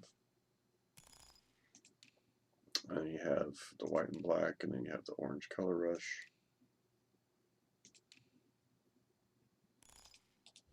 So anyway, I have a video on the YouTube channel if you want to see the rest of them.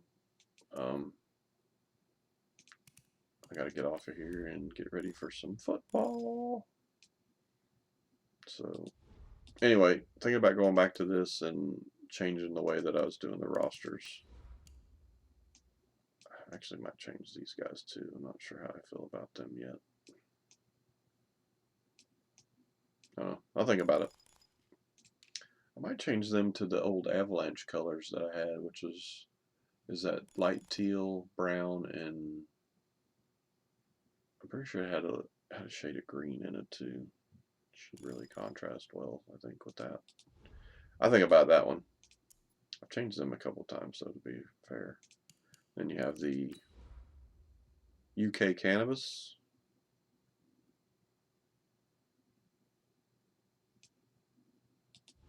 But yeah, if you want to see the rest of them, you know, the Fayetteville Flood, New Jersey Night Stalkers, I believe, Dover Dragons. I'll show you these guys because their unis are fire, dude.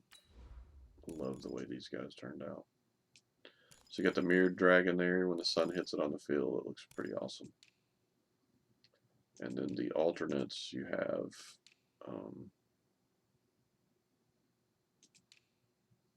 the color rush, and the alternates you have regular. It's not mirrored for the dragon, so it stands out a little bit better. But when the sun hits that, it looks fine on the field. But anyway, so you have them. You have the Davenport Demons, I think is the name of that one.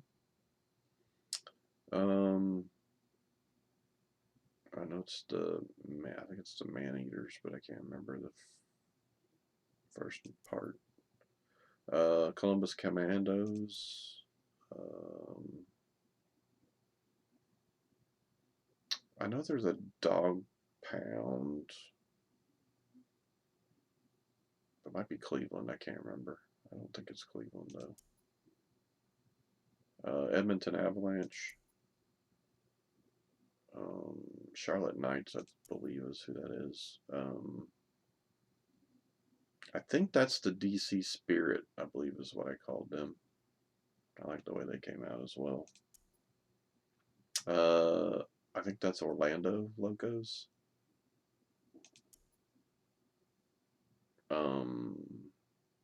Oklahoma City Slaughter, I believe is who that is. I keep forgetting the first part. That's the Toronto Canadiens, I believe. Topeka Twisters, I think. Might be Grand Rapids Grizzlies.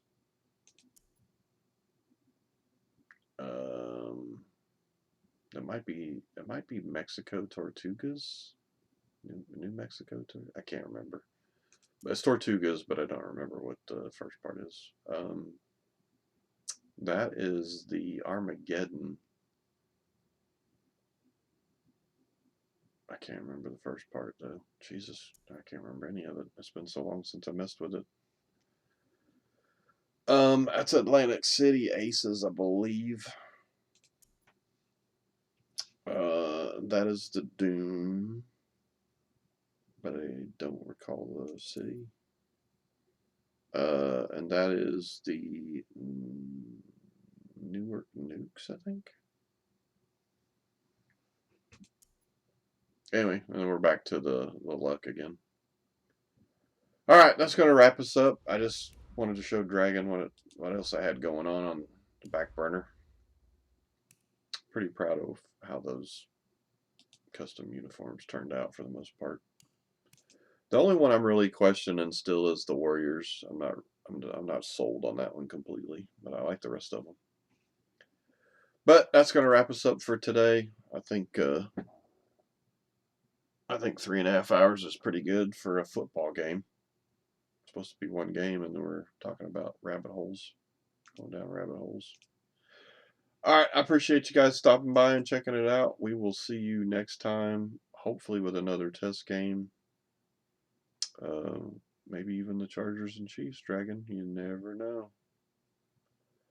Hope y'all can stop by for that. And this will be up on YouTube at some point. Might take a while since it's 3.5 hours, which was not expected. But we will catch you next time. Peace.